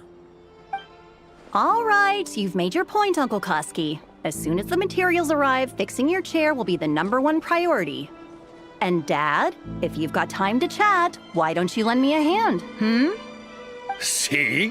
Lolka knows what the score is. I guess they're friends. But the way they spoke to each other was so ugly. Then again, it wouldn't be the first time I've seen something like this. Columbina! Sing outside my door in the middle of the night one more time, and I'll unscrew your vocal cords. You hear me? Oh, Zandrone. So that was her way of trying to be friends with me. What a pity. I won't get the chance to say any ugly things in reply.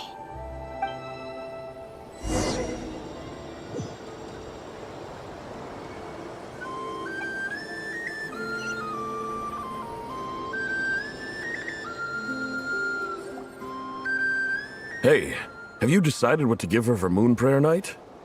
I sure have. She's gonna get the surprise of her life when she's least expecting it. Then I'll whip out the ring and pop the question. The surprise of her life. What a fun turn of phrase. Cool, I get the picture. You can spare me the gushy details. Ooh, looks like we have a customer. Hello there, ma'am. Would you like some Moon Prayer Night candy? Huh? Is he talking to me? Can he see me? Here you go.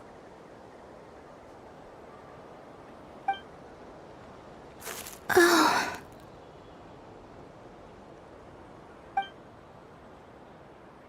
Come back anytime. Right. Now, where were we? I don't know why, but I still held out hope.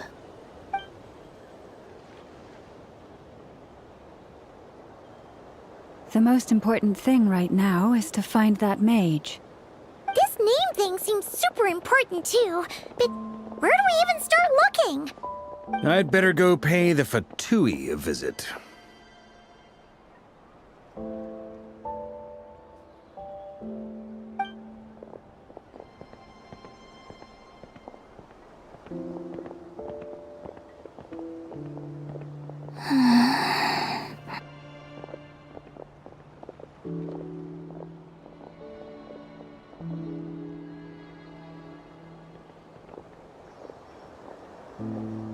Columbina?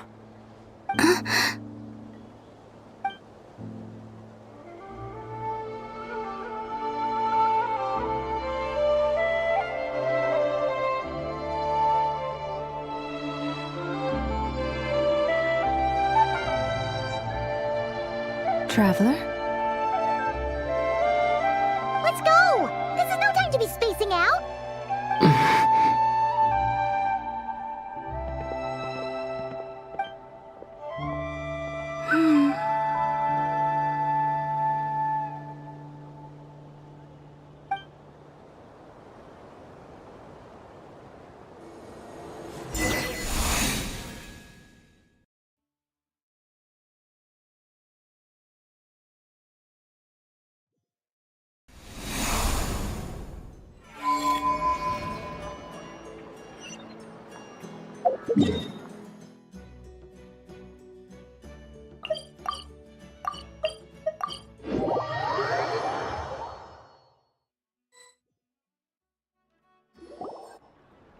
Where are they going?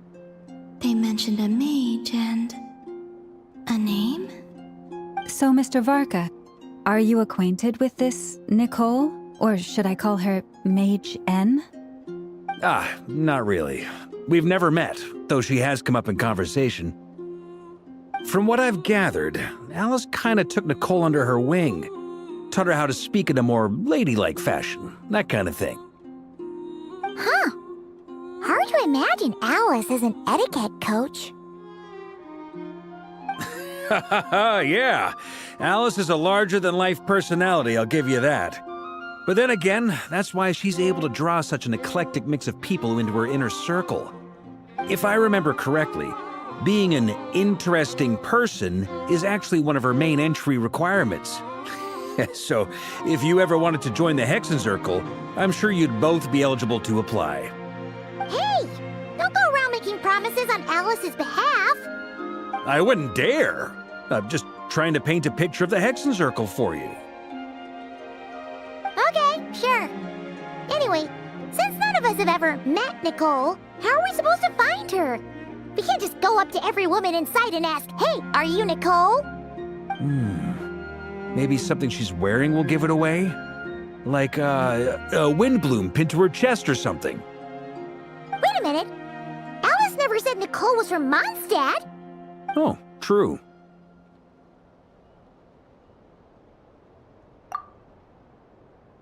That would be this young lady, then?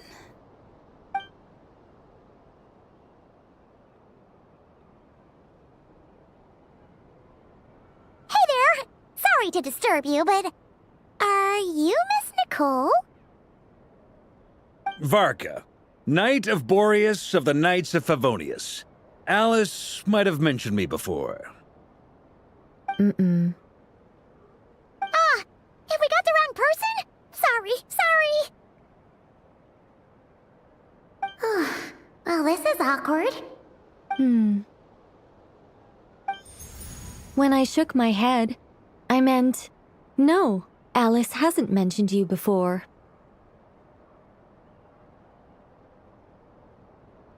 Huh? Where is this voice coming from? My apologies. For certain reasons, I am unable to speak. This is the only way I can communicate with you. It might take some getting used to, but I hope you can understand.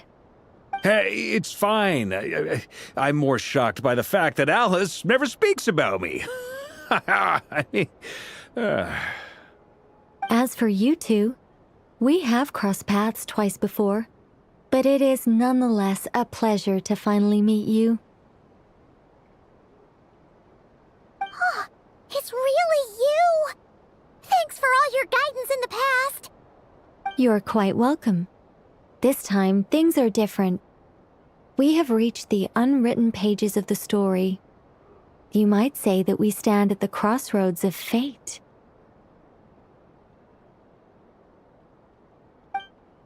Now then, allow me to formally introduce myself. My name is... No, stop! Alice! I can't believe it! I had a whole speech prepared. I'd agonized over every single word. She always picks the worst moments to ruin other people's plans. I'm so sorry about that. Alice took the liberty of devising some bespoke self-introduction magic for each member of the Hexenzirkel. But I could have sworn I deleted all of the triggering conditions for it. How did it bypass everything? Oh gosh, this is so embarrassing. This is a very different side of Nicole than what we're used to.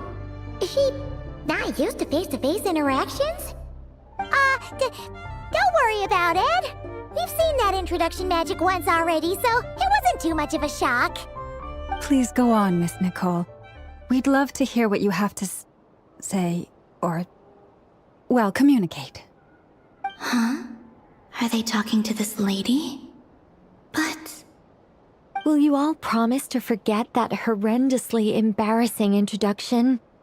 Sorry? Embarrassing? When?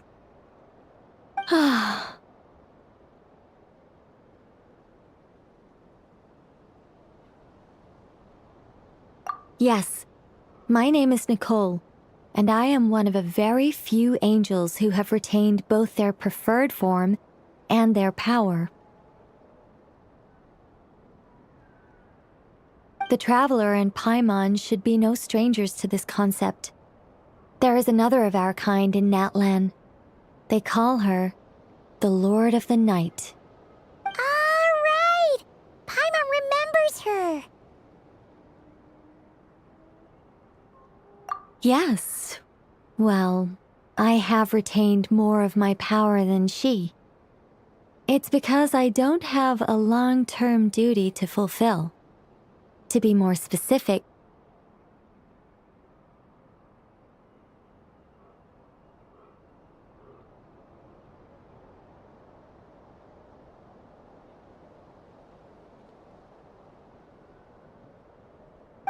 no. We'll be here all day if I get into the specifics. Moving on. If I'm not mistaken, you are here because you wish to learn how one might reach the moon beyond the sky. That's right. Is that something you can give us any guidance on? Yes, I do know a way. It began with the Hyperboreans, who lived after the War of Funerary Flame. Blank looks. Maybe I should start with the background of the war. Or maybe not. It shouldn't be an issue. I'll fill in the gaps for you when we have more time. Anyway, after that war ended, the three moons retreated to beyond the false sky. The Hyperboreans were humans I once aided. They accepted the civilization and creations bestowed upon them by the angels. But despite accepting many blessings of the angels, many among them still held on to their faith in the moons. They were reluctant to accept the new order. Even after the War of Funerary Flame, they sought to contact the moon goddesses beyond the sky and receive their guidance. But all three had passed away by that point.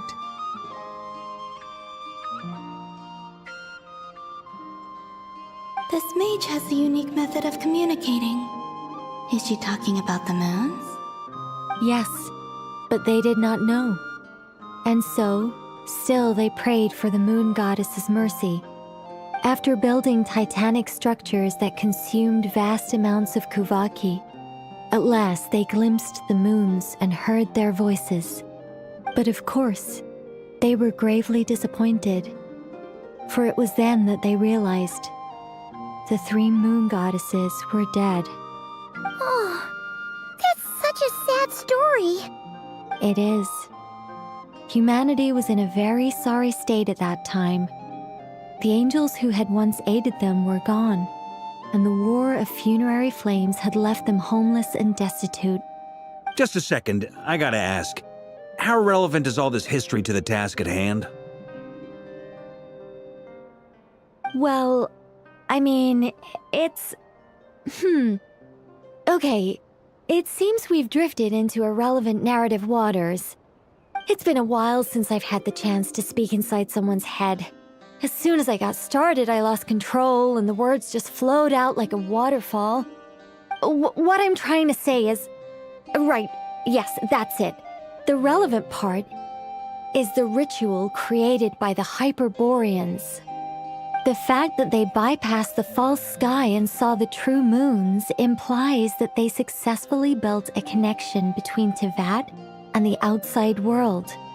Which means, with enough Kuvaki and a sufficiently stable connection, it should be feasible to send one person over the border. Okay, so they built some kind of portal? Oh, yes. A portal. Yes. Is something wrong? You sound disappointed. I just didn't expect you to summarize it so well. It turns out I could have said all that in one word, if only I'd managed to think of it. No, please, it's fine. This is invaluable knowledge. I'll be sure to record and preserve everything in writing. Oh, really? Well, in that case, I suppose I could backtrack and add some more detail. I did gloss over a few things so far. Whoa, time out. Let's summarize what we've got first. The Hyperboreans were the last ones to use this method, right? So we somehow need to find whatever structure they built and make sure there's enough Kuvaki to power it up. Luckily, we have the moon marrow of both the eternal and iridescent moons, so we're all good for Kuvaki. Which means the key issue we need to focus on is finding the place. Am I right so far? Yes. Although I expect the structure is long gone by now. That said, what if we could take advantage of the phantoms to travel back to a time when it still existed? Well, travel back isn't quite accurate. It's more like we'd be creating a handshake between 2 points in space-time. We wouldn't even have to pick a time when it still existed. It could just be a time when it still appeared in phantom form via projection, or we could project our own phantoms, fold them together, and... You look lost. Was that too hard to follow? Yeah, things got a little, technical there. Paimon's brain is reaching capacity. All right. Let me think about how to put this more simply. Okay, got it. Over the next few days, I'll search for phantoms that we can use. Once I find one that meets the criteria, I'll let you know and we'll regroup. By completing certain rituals, specific individuals will be able to enter the phantom and make it to the Hyperborean structure.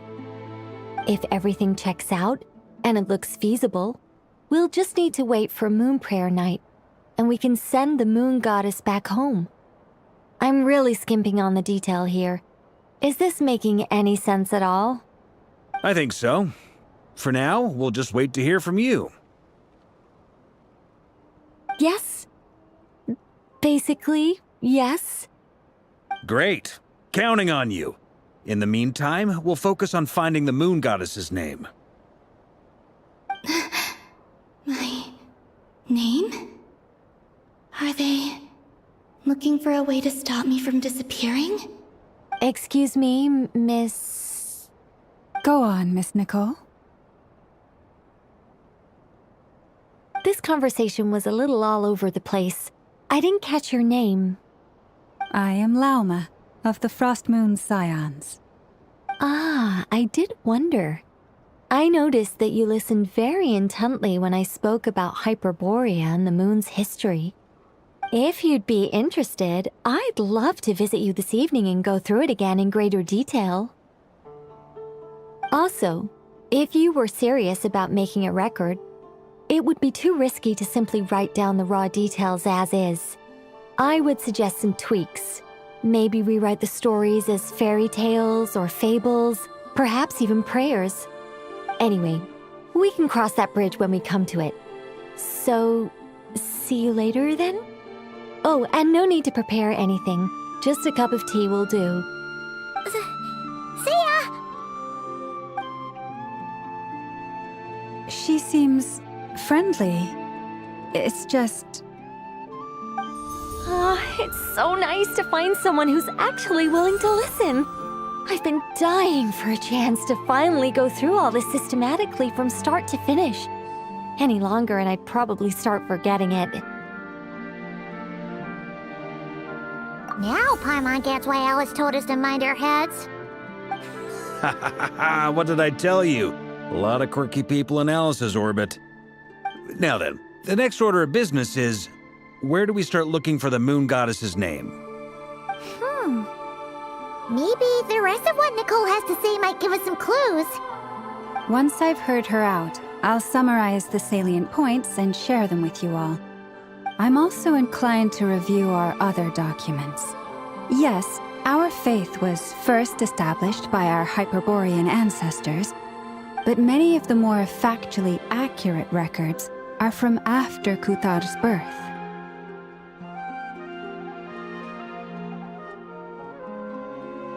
Sounds like we're gonna follow Columbina's journey through Teyvat, huh? In that case, we'll start by heading to the Frost Moon Enclave.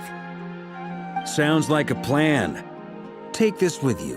I'll see about getting in touch with the Fatui. It'll probably just be Arlecchino and Sandroni again. They're the only ones who would want to help. Thank you, Mr. Varka. Ha ha ha ha ha, don't mention it.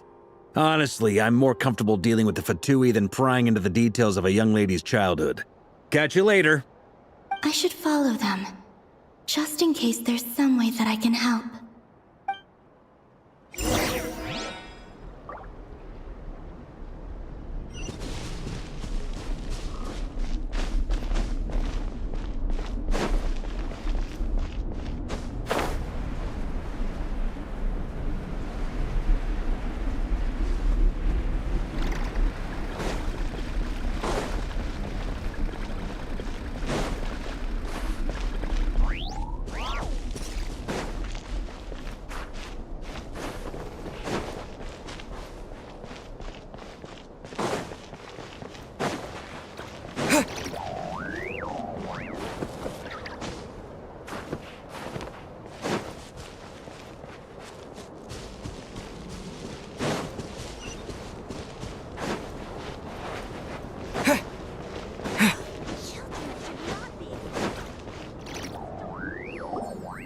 A while ago, I took the time to organize all documents in our possession that pertain to Kutar.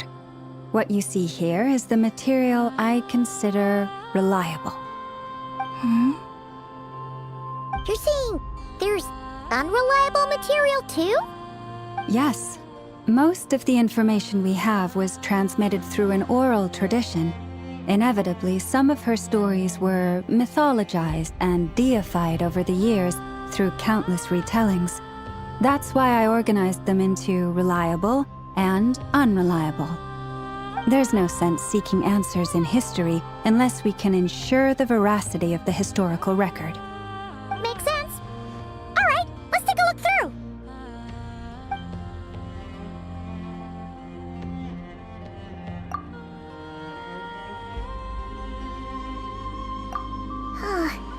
Almost all these records refer to Kutar instead of Columbina. Although neither of those is her real name. Paimon's not sure what point she's trying to make. What we can gather from these records is that the Frostmoon Scions worshipped her as a god, placing impossible expectations upon her. I cannot fault them for their earnest faith, but for all their devotion, worshipping her day in, day out changed nothing. I imagine that none of it resonated with Columbina. It wouldn't surprise me if, even back then, she had already begun to reject the name Kutar and everything it represented. Lauma speaks the truth. When I heard them call upon Kutar with hope and expectation in their voices, they may as well have been calling upon somebody else.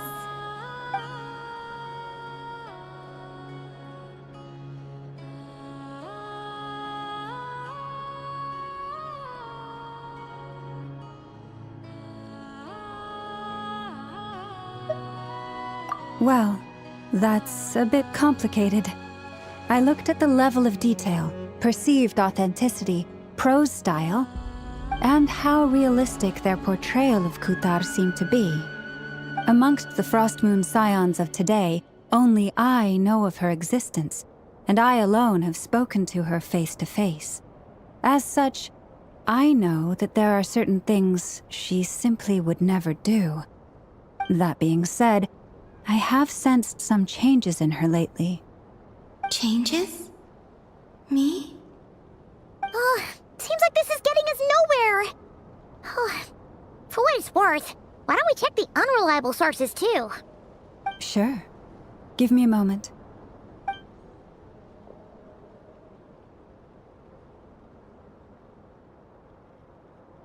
Exerting but a fraction of her divine might, Kutar sheared a great mass from the snow-capped mountain and cast it into the sea, upon whose surface shone the mirror image of the moon. Thus was formed the island of Hisi. Yeah, right. That doesn't even begin to pass the sniff test. The 3 moons are naught but lies through and through. Only one moon has ever shone for us, and Kutar is her name.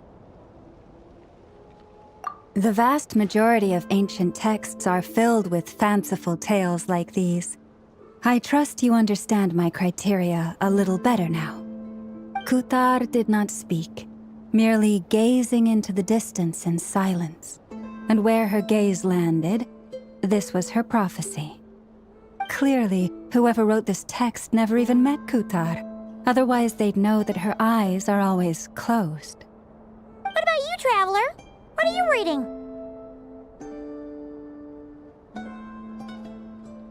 Come on, let Paimon see. The child wished to build a wooden nest with which to shield a fledgling bird from the cold.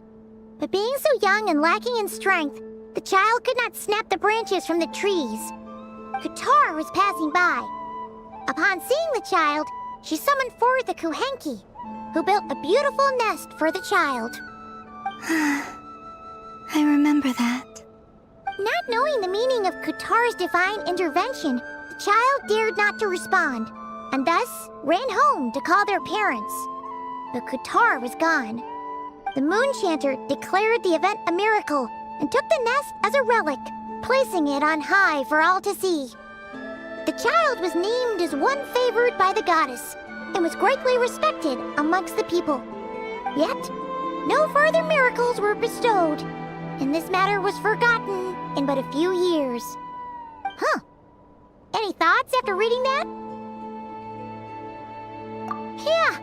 Columbina probably just wanted to join the kid in making nests. Ah. I'd originally considered this a fabrication, because Kuthar did not perform any similar actions in subsequent records. But now that I think about it, it does seem like something Columbina would do. It's just that... She didn't know how other people would interpret her actions. She was probably worried about making things difficult for people.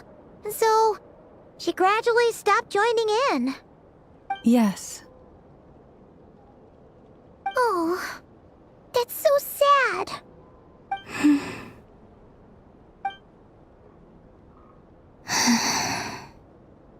And now, I can make no such gestures of warmth, even if I want to.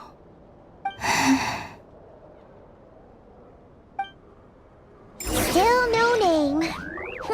That's a bit of a shame. But we did learn some interesting stories. That's gotta count for something.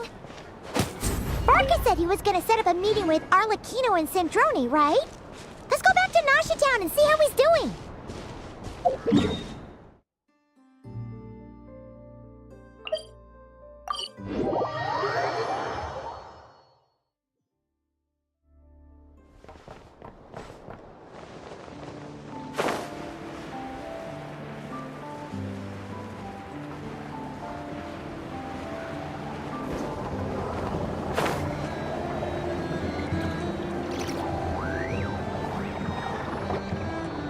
Let's see.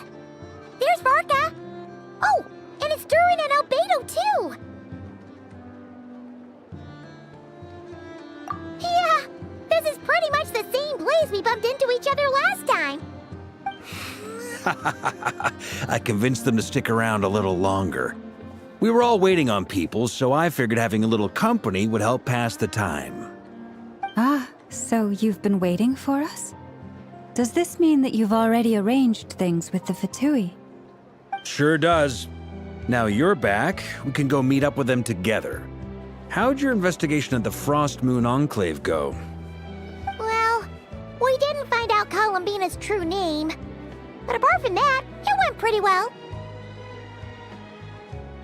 Aha, just as well that I didn't tag along then. I'm sure our moon goddess wouldn't want every man and his dog knowing all about her private life. Still, desperate times, desperate measures, I guess. Someone had to do it. So, Varka was waiting on us, but what about you two? Are you waiting for Alice?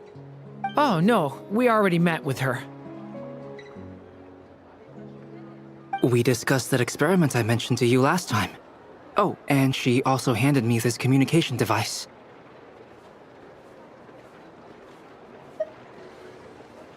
That's right. I understand she informed you about the relationship between the phantom phenomena and Teyvat's borders, yes? She wants me to help her with some more experiments on that front. She said that she'll contact me through this device with more information. Ah, I see. Following instructions and making observations. Pretty common research method. Takes me right back to Albedo's lab. Wait, then who exactly are you meeting? Someone you know. Albedo's met him too. But I don't think Miss Lauma or the Grand Master have been introduced. Introductions are overrated, especially in cases like this. It's you! So, it's not like the academia has prohibitions against going abroad. Also, I applied for leave. I've been writing to Hat Guy since obtaining a human form. I've already brought him up to speed on everything that's been going on in Krai. Hat Guy? Turns out, I actually have heard that name before. Oh? Then why did you react the same way I did? I only knew the name, not the fella. But since we're all here, let's do some introductions for what it's worth. I'm Varka. Grand Master of the Knights of Favonius. Lauma, Moon Chanter of the Frost Moon Scions. And I'm a Driosh from the Vahumana Darshan of the Sumero Academia. Hat guy. Good to see you again, Mr. Guy. I believe we last saw each other on the boat ride here.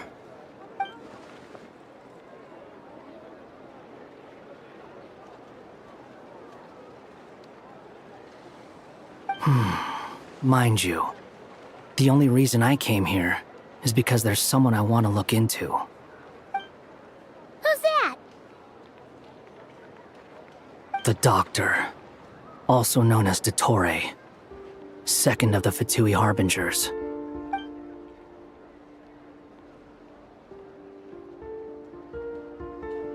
From the tone of your voice, it sounds like there's bad blood between you. I was reviewing our archives and noticed that a lot of information about him was missing. Left a bad taste in my mouth. That's all there is to it. Dottore, or Zondik, as he was then known, once studied at the Academia, but he got kicked out before he could graduate.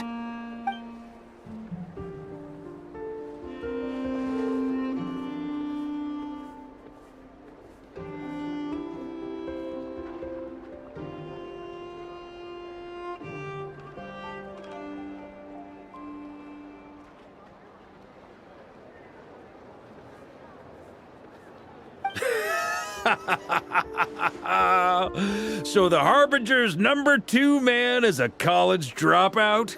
How embarrassing for them. Last we heard, he was planning something.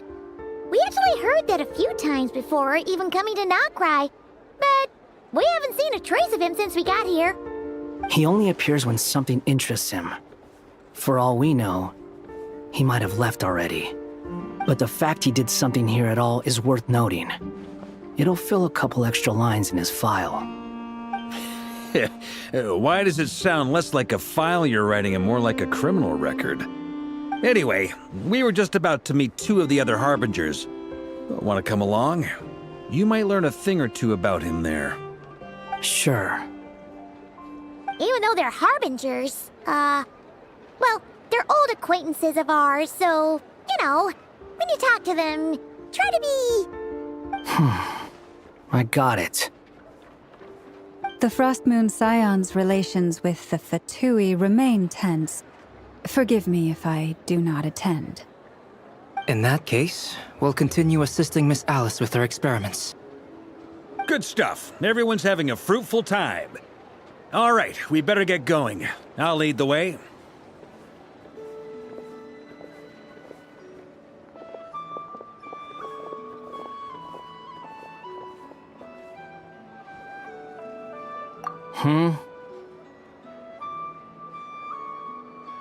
Well, yeah, that's obviously part of it. But I'm not the only one who has a score to settle with him. Neither you, nor Lesser Lord Kusanali, nor I want to see him meddling with things again.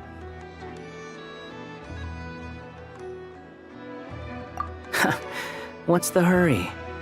Don't worry. Pigeons always know which way home is.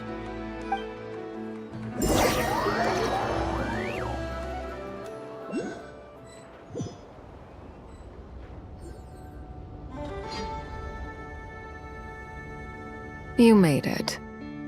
Who is this? A scholar from Sumeru. They call him Hat Guy. He's an old friend of the Travelers. Wait, this is the Academia representative you wrote about? He doesn't exactly look the part. I believe this will prove my identity. You'll notice it bears the seal of the Sanctuary of Surasthana. Well, what do you know? So it does. All right then. My mistake. It's fine. I expected as much. What? So as I mentioned in my letter, the Academia's got its eyes on Dottore. But this matter remains top secret. Apart from those assisting in the investigation, the fewer people who know, the better. If anyone asks, I'm here in Krai to pursue my personal academic interests. Gotta say, Varka, You did pretty well to keep all this under wraps for so long. Sounds like you got in touch with the academia about this way back. you flatter me.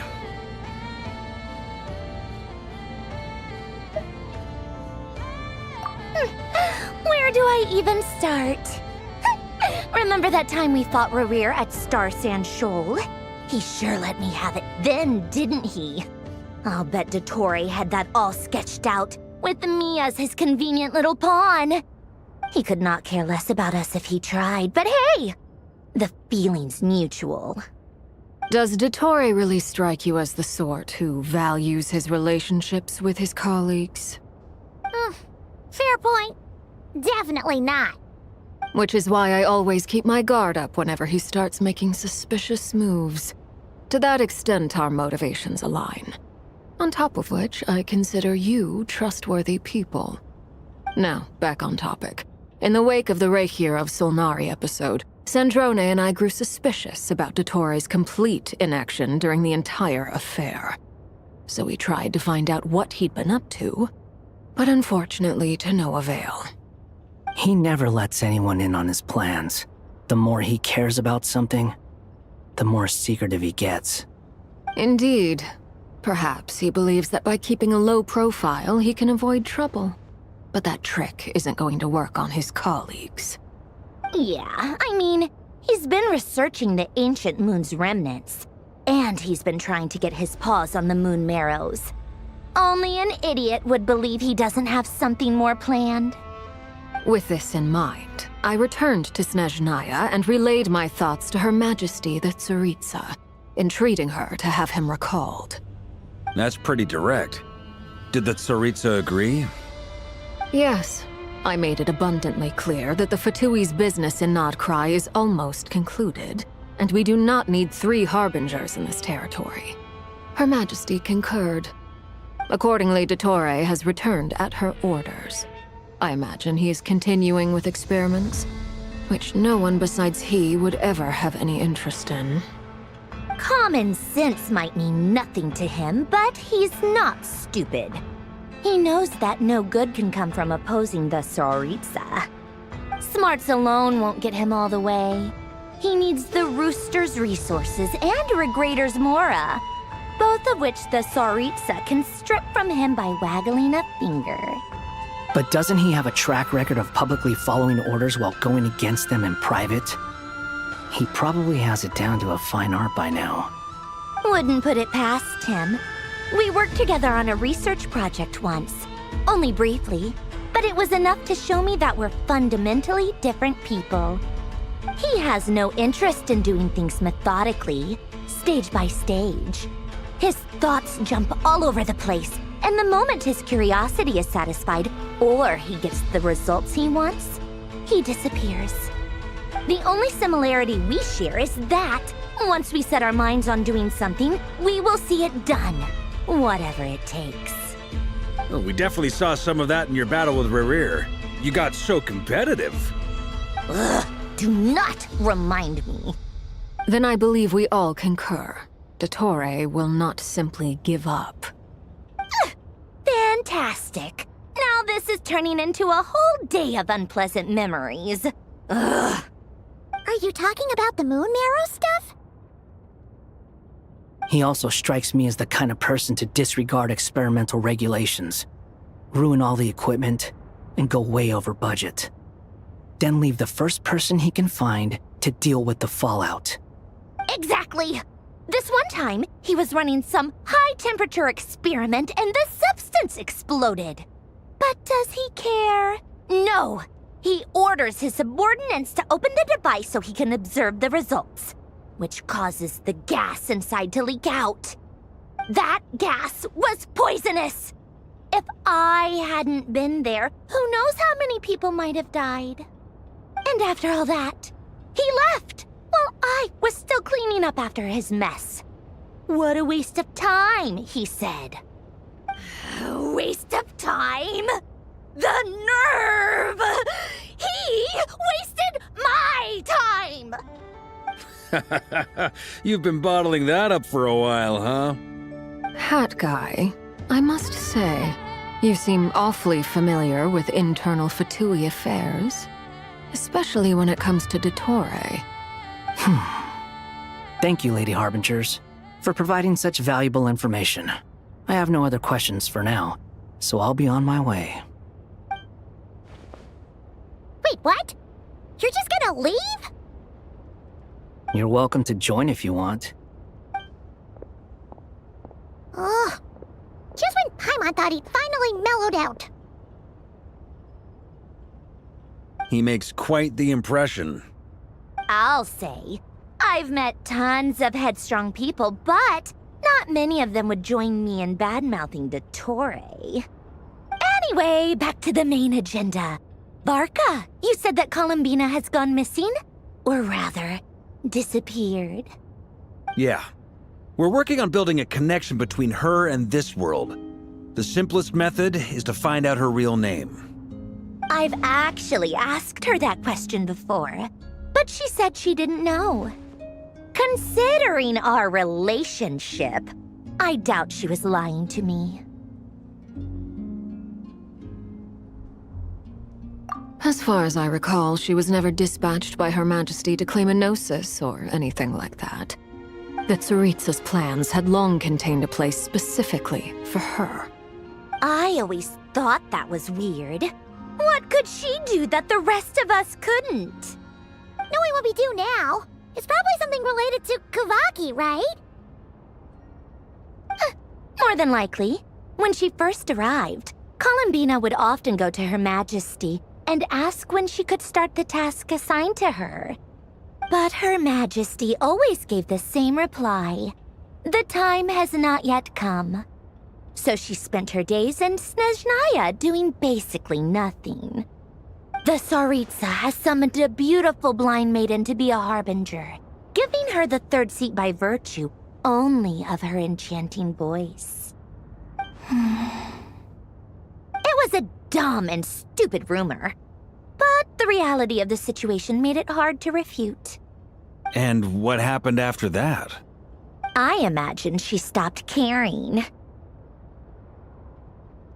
She no longer seemed to care why she had been recruited, and Her Majesty never gave her any missions, so she just continued to sing in the flower garden.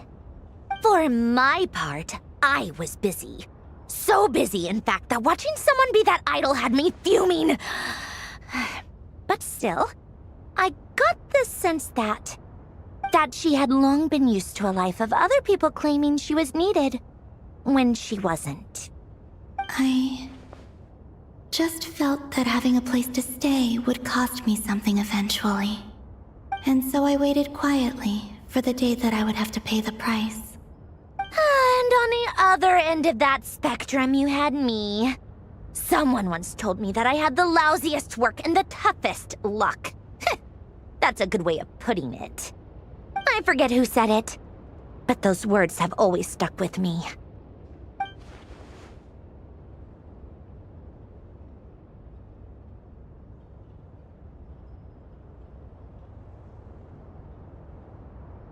But you've done your job exceptionally well all this time.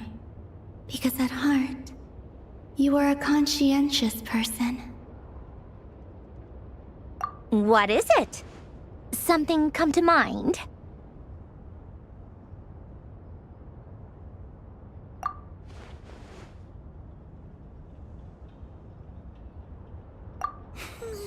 That makes sense.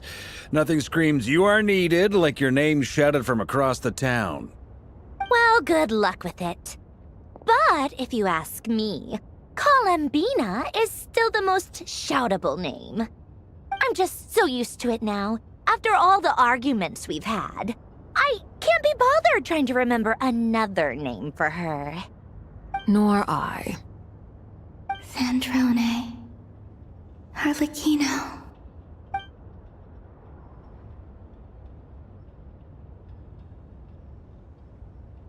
Huh! It's a Sealy! Does that mean Nicole has news for us? Ladies, I thank you for your hospitality. If the chance ever comes up, I definitely owe you both a drink sometime. I'm sure it will. You can make your own way out. Heck, You've been here enough times, you probably know your way around better than I do.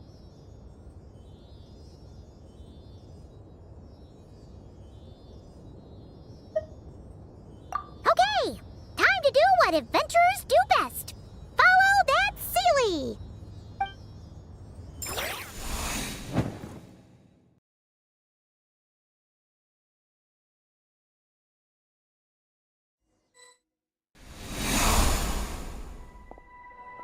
Here you are.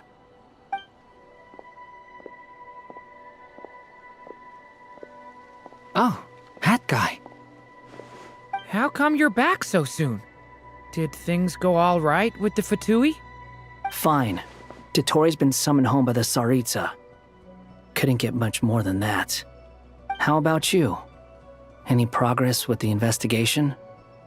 Unfortunately not. We've tried everything. Different phantoms, different locations, different points in history. But the results are the same each time. Abyssal monsters roaming the land. People crying out in despair, with no hope of being rescued. Every time I see it, I can't help but think, is this what it was like in Mondstadt when Dragonspine Durin attacked? And if I fail in the task I've been given, will I create yet another tragedy? That's just meaningless speculation. When we encountered similar phenomena previously, I tried to interfere with those illusions, using sounds and lights to guide them. However, we could not change their fates. At most, we were able to extend their existences. The events of the past are like fate that has been written into Irminsul. There isn't a living thing in Teyvat that can escape its past. But Miss Alice instructed us to try to find ways to change the outcome that these phantoms face. It's an impossible task. Can't you just refuse? Since she asked us to do this, I feel like it can't truly be impossible. Or if it is, well, mages can make the impossible possible. I could not have been born as Durin otherwise. But you also said that your past 39 attempts were fruitless. That's true. But you're still going. Yes. After this many futile attempts, surely you realize that you're not doing this because you still believe what some mage told you. It's because you want her hypothesis to come true. It's something you wish for deep inside. So, think for yourself about what you want to do. As long as you don't believe it's futile, it isn't. Yeah. Previous experience indicates that we cannot touch the phantoms, which limits the effectiveness of our interventions. If we want to clear this hurdle, we need to break this rule somehow. Same thought here. Following the same rules means repeating the same failures. Reducing ourselves to mere playthings of fate. So you mean we need to figure out a way to make contact with them despite knowing that we can't? Yes, and I suspect that's something only you are capable of. Everything in Teyvat is logged in Irminsul, but the withering that once occurred in Sumeru was a sign that the Great World Tree was being corrupted. This corruption allowed things that should not have existed in Teyvat to appear. This is tantamount to rewriting reality to an extent. You're saying abyssal power might be able to affect those phantoms? No one's ever tried it before. If you're gonna try it, it'll take courage. And you have to be confident that you can control it. Is anyone there? Has anyone seen my daughter? She's missing. I have to find her. I hear someone inside. Spargana? Are you in there? Ah!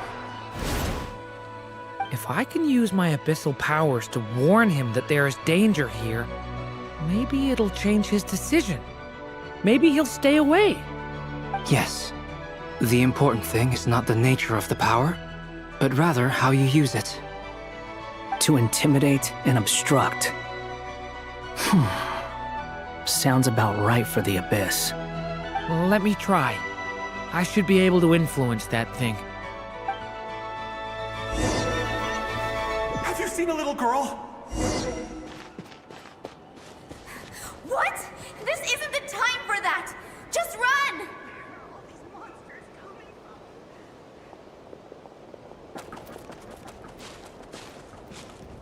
I hear someone inside. Spargana? Are you in there? Where are all these monsters coming from?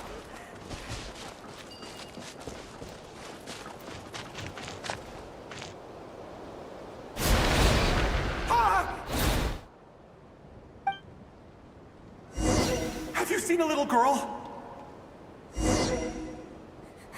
What? This isn't the time for that!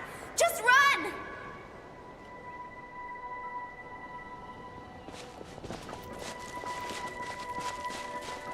I hear someone inside. Spargana? Are you in there? What is this? Looks dangerous. I should get out of here.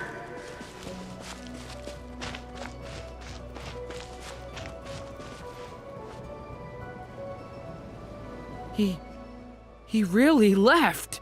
Ha! We did it! Don't celebrate too soon. Follow him. See what he does next.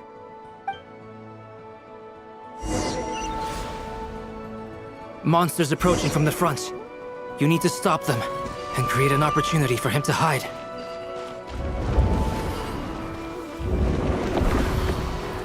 No! There's monsters ahead!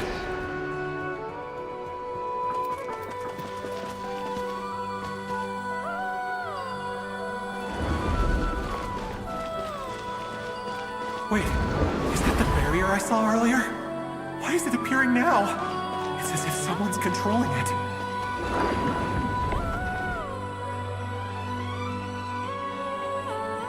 The monsters are gone. Is it safe now?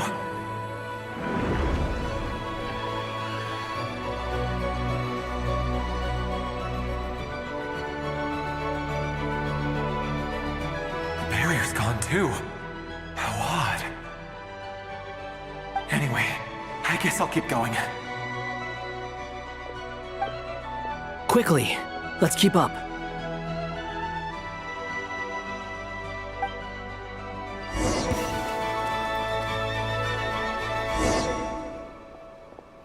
Wait, there was someone else here? Don't go any further. We've got anti-monster traps laid out everywhere.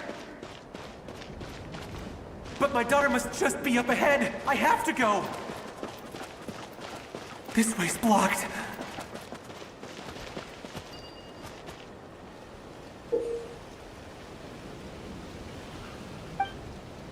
We might be able to use the explosives over there, but we need to take care not to hurt him.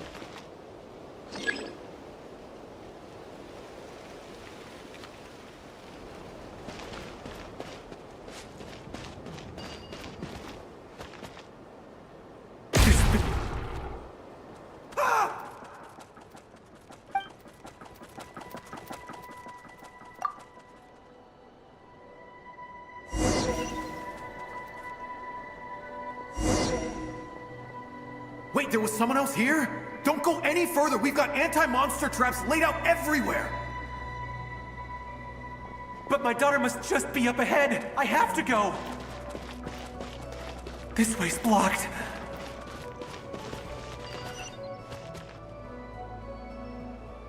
We might be able to use the explosives over there, but we need to take care not to hurt him.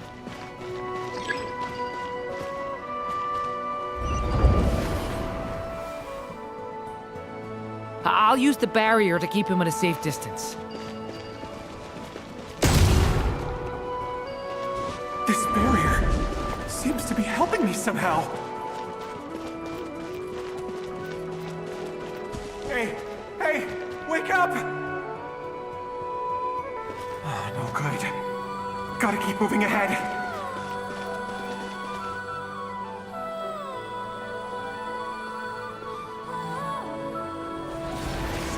Many monsters! There's still a chance, Durin. Use the traps.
This is a new development. I've never seen this happen before.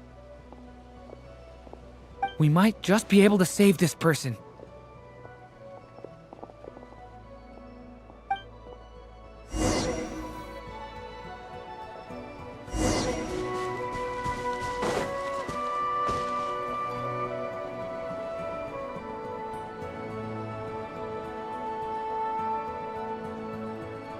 Hello there. Have you seen my daughter? Spargana is her name. She's carrying a large backpack. Get out while you still can, you fool. You won't find any survivors here. But I can't just leave her here. She must be so scared right now. Sorry. Wish I could help, but I haven't seen her. You'll just have to keep looking. Okay, thank you. If I do find her, I'll get her to shelter and come back for you. Don't bother. I've got nowhere left to go.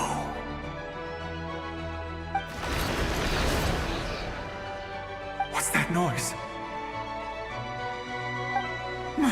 Monster! No, if he goes inside, he'll be walking into a trap. Let's try this once more. This time, we have to stop him.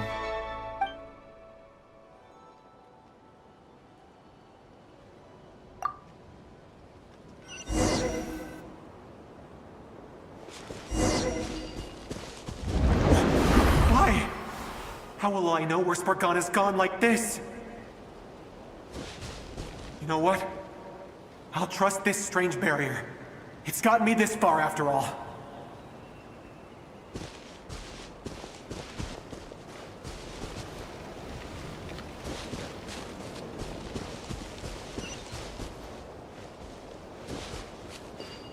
Spargana, are you there?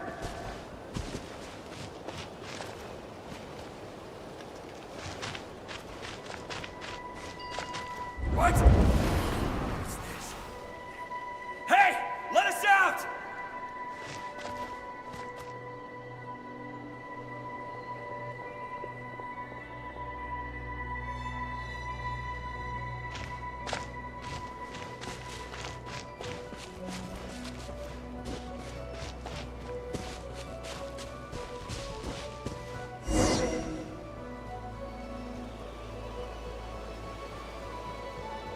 Huh?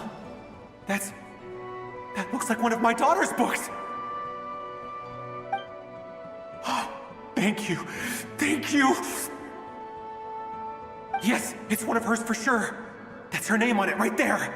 She left her backpack here.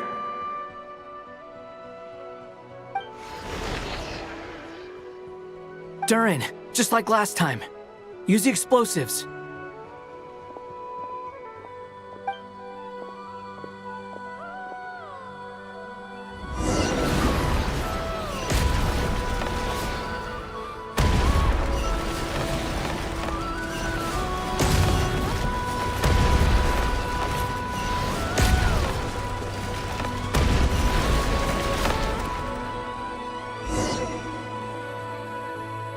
It won't work. There's not enough left. If he makes it in, he'll die. But then, this clue could be the key to him finding his daughter. It might not be the only one. Better he misses that clue than loses his life. I guess so.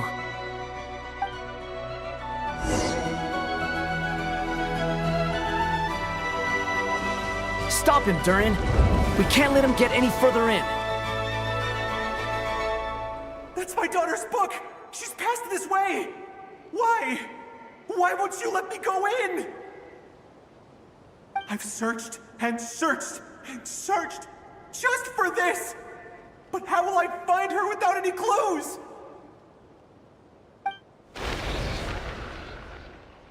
I no longer have anywhere else to go.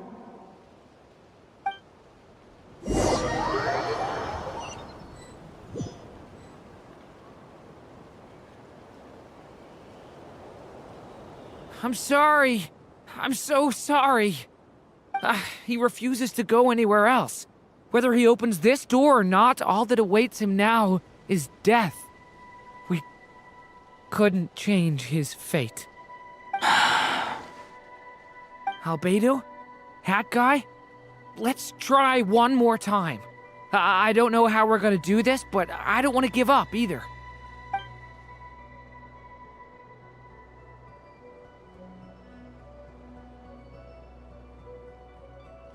Why am I here? What's going on? All these scenes running through my head.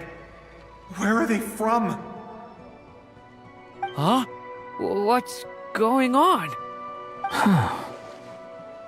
His reactions have changed. How many times have I... What's happening to me? Huh? Wait.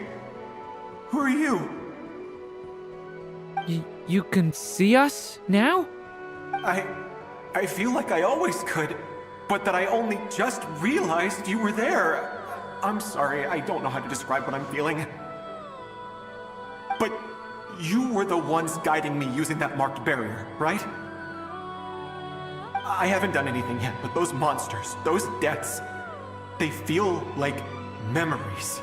Like things I really did experience. I won't find my daughter. In fact, I'll ultimately die trying to find her. Isn't that right? Well, no, it isn't. Yes, it is. Even so, we're trying to find a way out of this. You've not seen my daughter either, have you?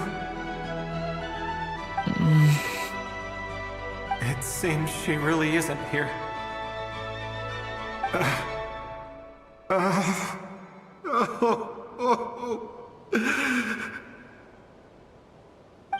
I'm sorry we couldn't help you.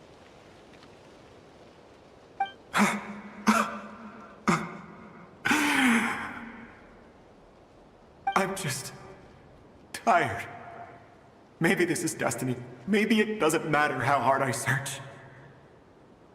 How long do I have left? Experience says 15 to 20 minutes. 15 to 20.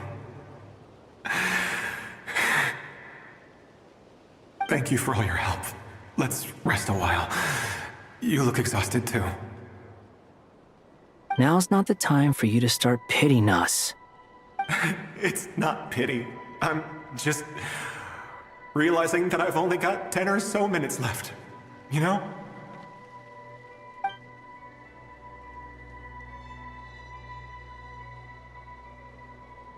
You say you're from Mondstadt, yes? A place with windmills, where people enjoy limitless freedom? And you're from Sumeru, where they've built an academy into a giant tree? Yes. It seems you've never heard of either place. Those names are unknown to me, I'm afraid, yes.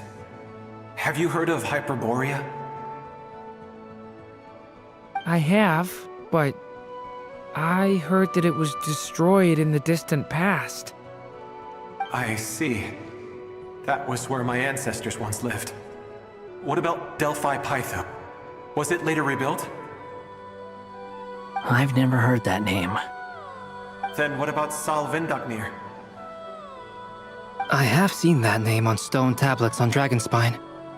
But I'm afraid the only things left of that place are its ruins. I see. Sure enough, there was no way to turn this around, huh? I'm sorry. I was the one who asked to chat, but it seems like we're too many ages apart. There's barely any common ground to start from. It's all right. We did hear something new, at least. From how you speak of your lives, things must be going all right for you, I guess. They are. Mondstadt is a place of freedom and happiness. There's a lot of good people in the church and the Knights of Favonius, and even outsiders find that it's an easy place to feel at home. We have festivals a few times a year. Everyone gets together to drink, sing, and be merry. Sumeru is a lot more uptight. Not really the kind of place where you can relax. It's a nation fraught with problems wherever you look. But if all you want in life is to seek knowledge, I guess it's pretty much paradise. That's wonderful. In other words, after this all-devouring black tide passed, humanity did not merely avoid extinction, but rose to build prosperous civilizations anew. I mean, I can see you all right now. That must mean the future isn't a total mess, right? That's true. Well, time's almost up. Let's part ways, I think. Might be best if you don't waste too much time on me. The chances are slim, I know, but I'd like to spend these last few minutes looking for Spargana. If things work out, I'd love to tell her about what I've heard. May we meet again. Well, or not, most probably. In that case, may your wishes come true.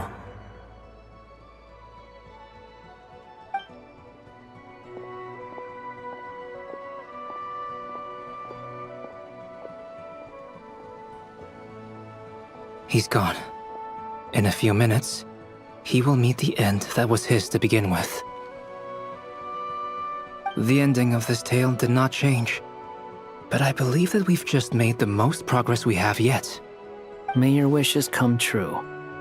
If only it were so simple. Hat guy, could I ask you a question? You've never talked about your past. It seems complicated, and it weighs heavily on you, too. Would you be willing to tell me about it? I mean, sometimes it's better to get things out in the open. Take that guy we try to help, for instance. At least he said goodbye with a smile, right? I know about Albedo's past. Our experiences are very similar, and he created me. As for you, you're my first friend, and you've witnessed every step I've taken. But by comparison, I know nothing about you. Either way, I mean, we're still best friends. But if I knew more about you, I might understand your thoughts a bit better. I've told you about myself. I'm a student at the academia. And what did you do before that? Prepared for the entrance exam? All right. If you really don't want to talk about it, I won't press you any further. I was a puppet built from the branches of a white tree, using technology left behind by the Conrian schools of mechanical engineering. A white tree? You mean an Irminsul tree? Yes. A branch of Irminsul that was once connected to the main tree. So you had a human creator too? Yeah. But my creator abandoned me after deciding that I was a failure. After that,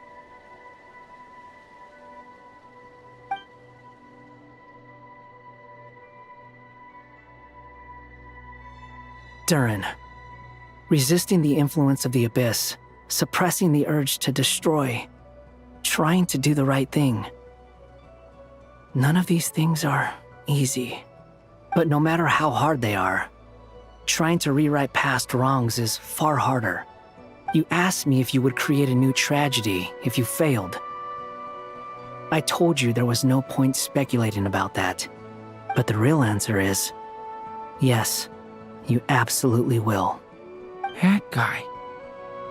But at least you've got people here to help steer you away from the wrong path. So, just keep aiming towards the light. I will. I promise. All right, break time's over.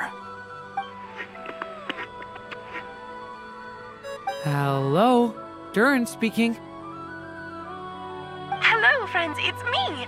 What have you been up to, I'm detecting some unmistakable fluctuations here at the border. The amplitude isn't particularly high, but they're completely different signals from the ones before, and the scale is comparable to those I've detected previously. Alice, we were unable to save that person. However, he appears to have retained a portion of the memories gained through that cycle, and was able to hold a conversation with us. I see. Well, it is rather odd indeed. It definitely merits further attention. Could I trouble you to keep trying the same approach? I need to gather some more data. Counting on you. I should probably have Nicole come and check this out as well.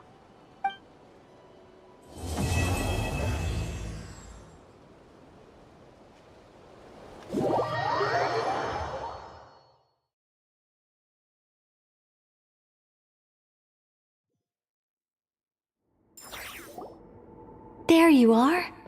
I was worried you might stop to collect treasure chests opened by the Seelie along the way. It would have taken you so much longer to get here. Another conversation I cannot hear. I am delighted to see that you understand what takes priority, and that your adventurer's instinct has not swayed your resolve. Really, I must applaud you for it. You should know. Paimon's head. Okay, I'll try and keep it short. My senses are telling me that this is where we shall find the entrance to the ruins. Oh, cool! Well, what are we waiting for? Let's open it up and see! Patience. This was a sanctuary of great importance to the Hyperboreans. A special process is required to open the gate. Oh! Like the place that housed the Eternal Moon's Marrow?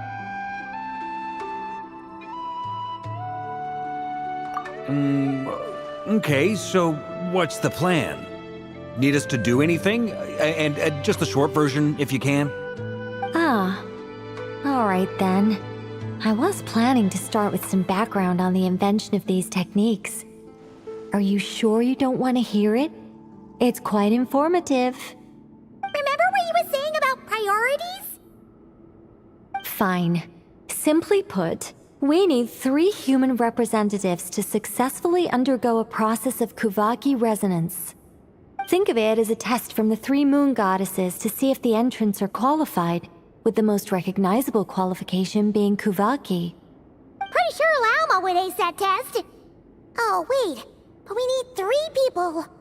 I also have no doubt that the Moon Chanter would be qualified. But we would need 2 other people with the same constitution. Therefore, the most feasible method is not so much to follow the rules, but to figure out how the test functions and find a workaround. I've done some research, and it turns out the mechanism is rather crude. We'll simply need humans to stand before it who have sufficient Kuvaki energy within them. I'm with you so far. How do we get the Kuvaki in them? The easiest way would be transfusion. Take some Kuvaki from Nod Krai's soil, put it into the bloodstream, and get it circulating in the body. So we're going to cheat on the test? Precisely. There are other methods, but this is the simplest one. Cheating the system is much easier than trying to hide from it. Sorry? Does the idea of cheating upset you, Miss Lauma? No, that's not it. I suddenly had an idea. Oh, what is it? It's about Moon Prayer Night. I figured out a way for Kutar to join in the festivities. But as Paimon said, we need to have our priorities straight. Let's get back to the test. I'll follow up with Nefer on the festival arrangements.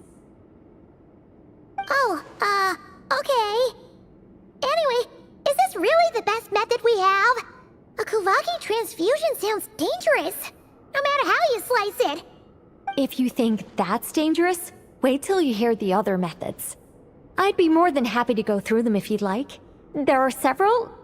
No need, we're good. Let's go with this one. Very well. Kuvaki transfusion it is. Now, I should mention that the risks can be greater or lower depending on individual compatibility. It would be rash to simply infuse the Kuvaki and hope for the best. If the body rejects it, the reaction can be quite severe. The symptoms are similar to another condition that some people living here suffer from, known as congenital Kuvaki sensitivity. So, before we execute our plan, I will perform a simple test of my own to see who is compatible and who is not. Once that is done, we will have to complete the resonance process as rapidly as possible. The participants must remain stationary while the Kuvaki circulates and bonds with them, and they mustn't eat or drink anything. What? No eating or drinking? That's some hardcore fasting. They'll all be monks by the time they're through.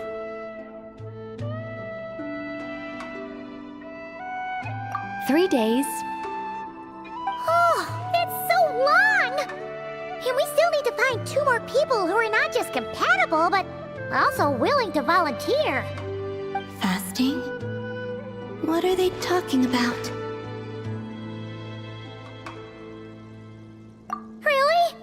Don't you want to think this through? Haha, count me in too. 3 days without food? I can handle that. Miss Nicole has made it clear that this is the easiest way. The way I see it, there's nothing else to discuss. It's time to step up.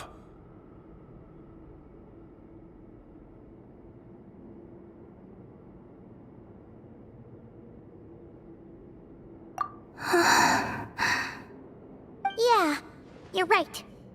In that case, Paimon volunteers to be Captain of Logistics. She'll keep the fires lit and grab some spare clothes to keep you comfortable.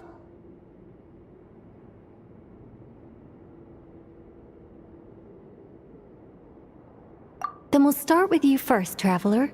Please step forward.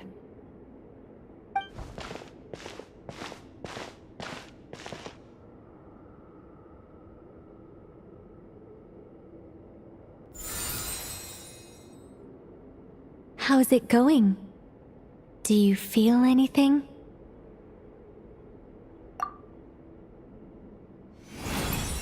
How about now?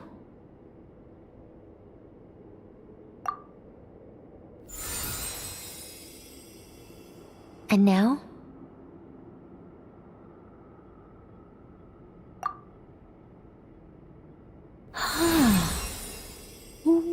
What about now?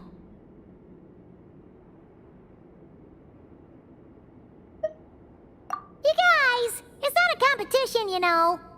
All right, I'm officially impressed. Even as a descender, you can withstand far more than I imagined. It's like I summoned a giant stone titan to arm wrestle you, and your arm hasn't even moved an inch. In my last attempt, I infused 5 times the amount of Kuvaki required. Yes, safe to say, compatibility won't be an issue for you. You're eligible to join. You're next, Mr. Varka. Sure, here goes nothing. All right, I'll start where we left off. 5 times the required Kuvaki dose. Whoa, whoa, whoa, hey, wait a minute. How's it going? Ooh, no, not great. I kind of want to puke. Feels like I've been drinking too much. A few bottles of wine and a big stein of Dark Horse. With some hard liquor from Liyue mixed in. You think this is funny? I just lost to a young lady in an arm wrestling contest.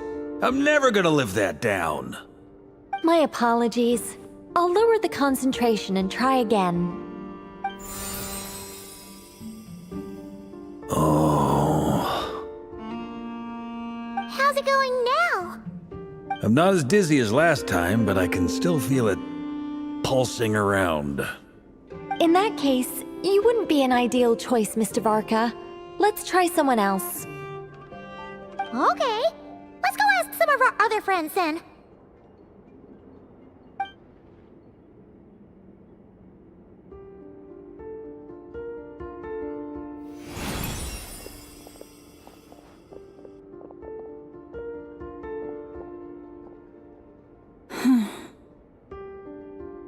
No surprises here, Miss Moonchanter. You're perfectly compatible. You may join.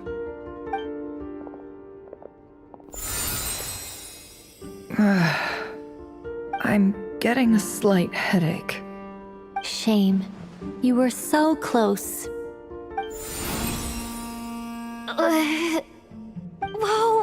I'm itching all over! Allergic reaction. We can't have that. Huh? Well, are you gonna start a what? The Hexen Circle is an organization that cares for and protects children. We will not have them do dangerous things. Not even tests.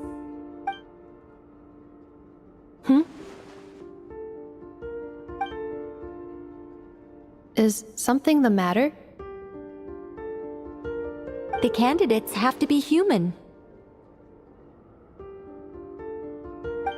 I guess that rules me out too. Huh. Everyone except the Moonchanter got beaten. Guess I don't need to feel so bad after all. I mean, looks like this isn't gonna be as easy as we thought.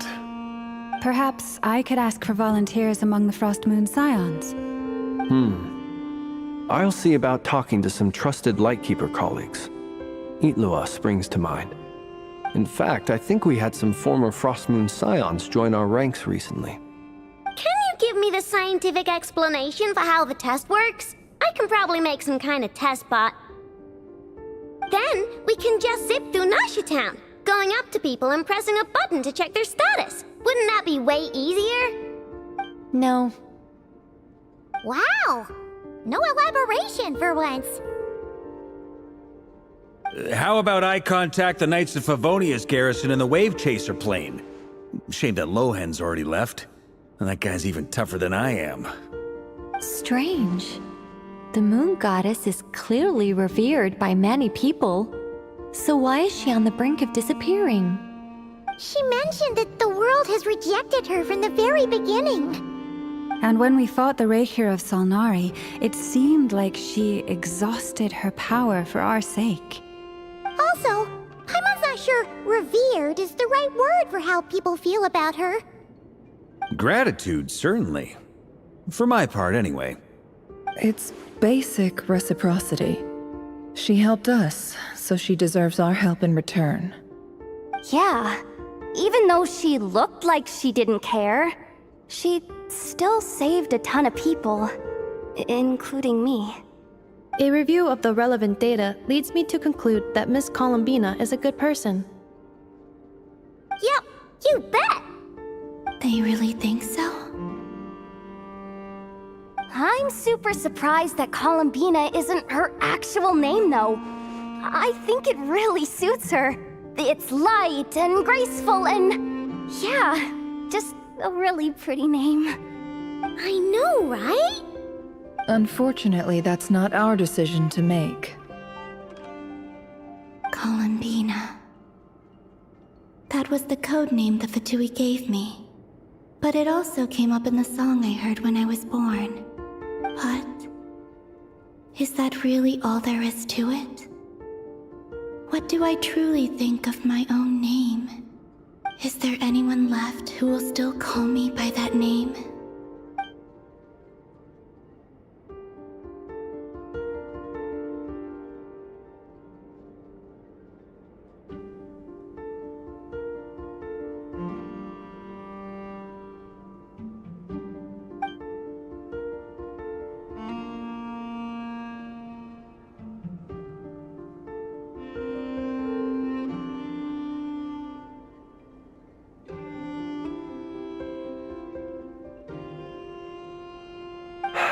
Moonprayer Night is getting closer by the day.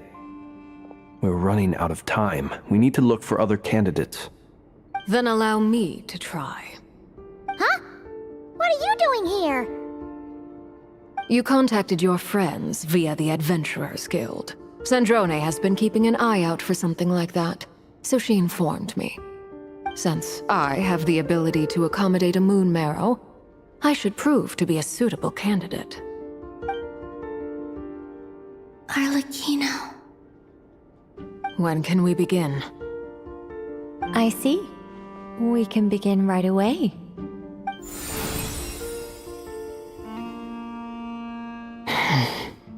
How was it? Did you feel any discomfort? Not at all. Then it seems we shan't need to look for additional candidates after all. Great! Cool.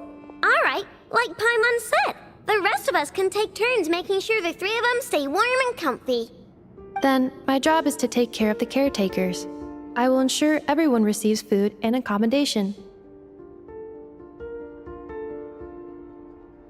I'm ready as well.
The work is done. The sacred scroll shut. The stars grow dim, the people silent. The white sun sets, the silver moon rises. O path to the temple, appear now before us.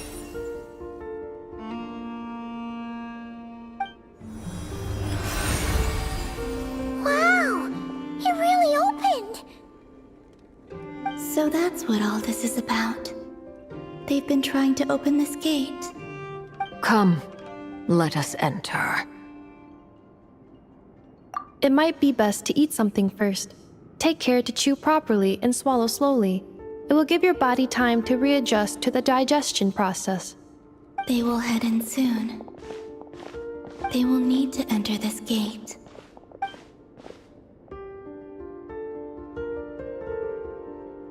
Huh? I cannot pass through.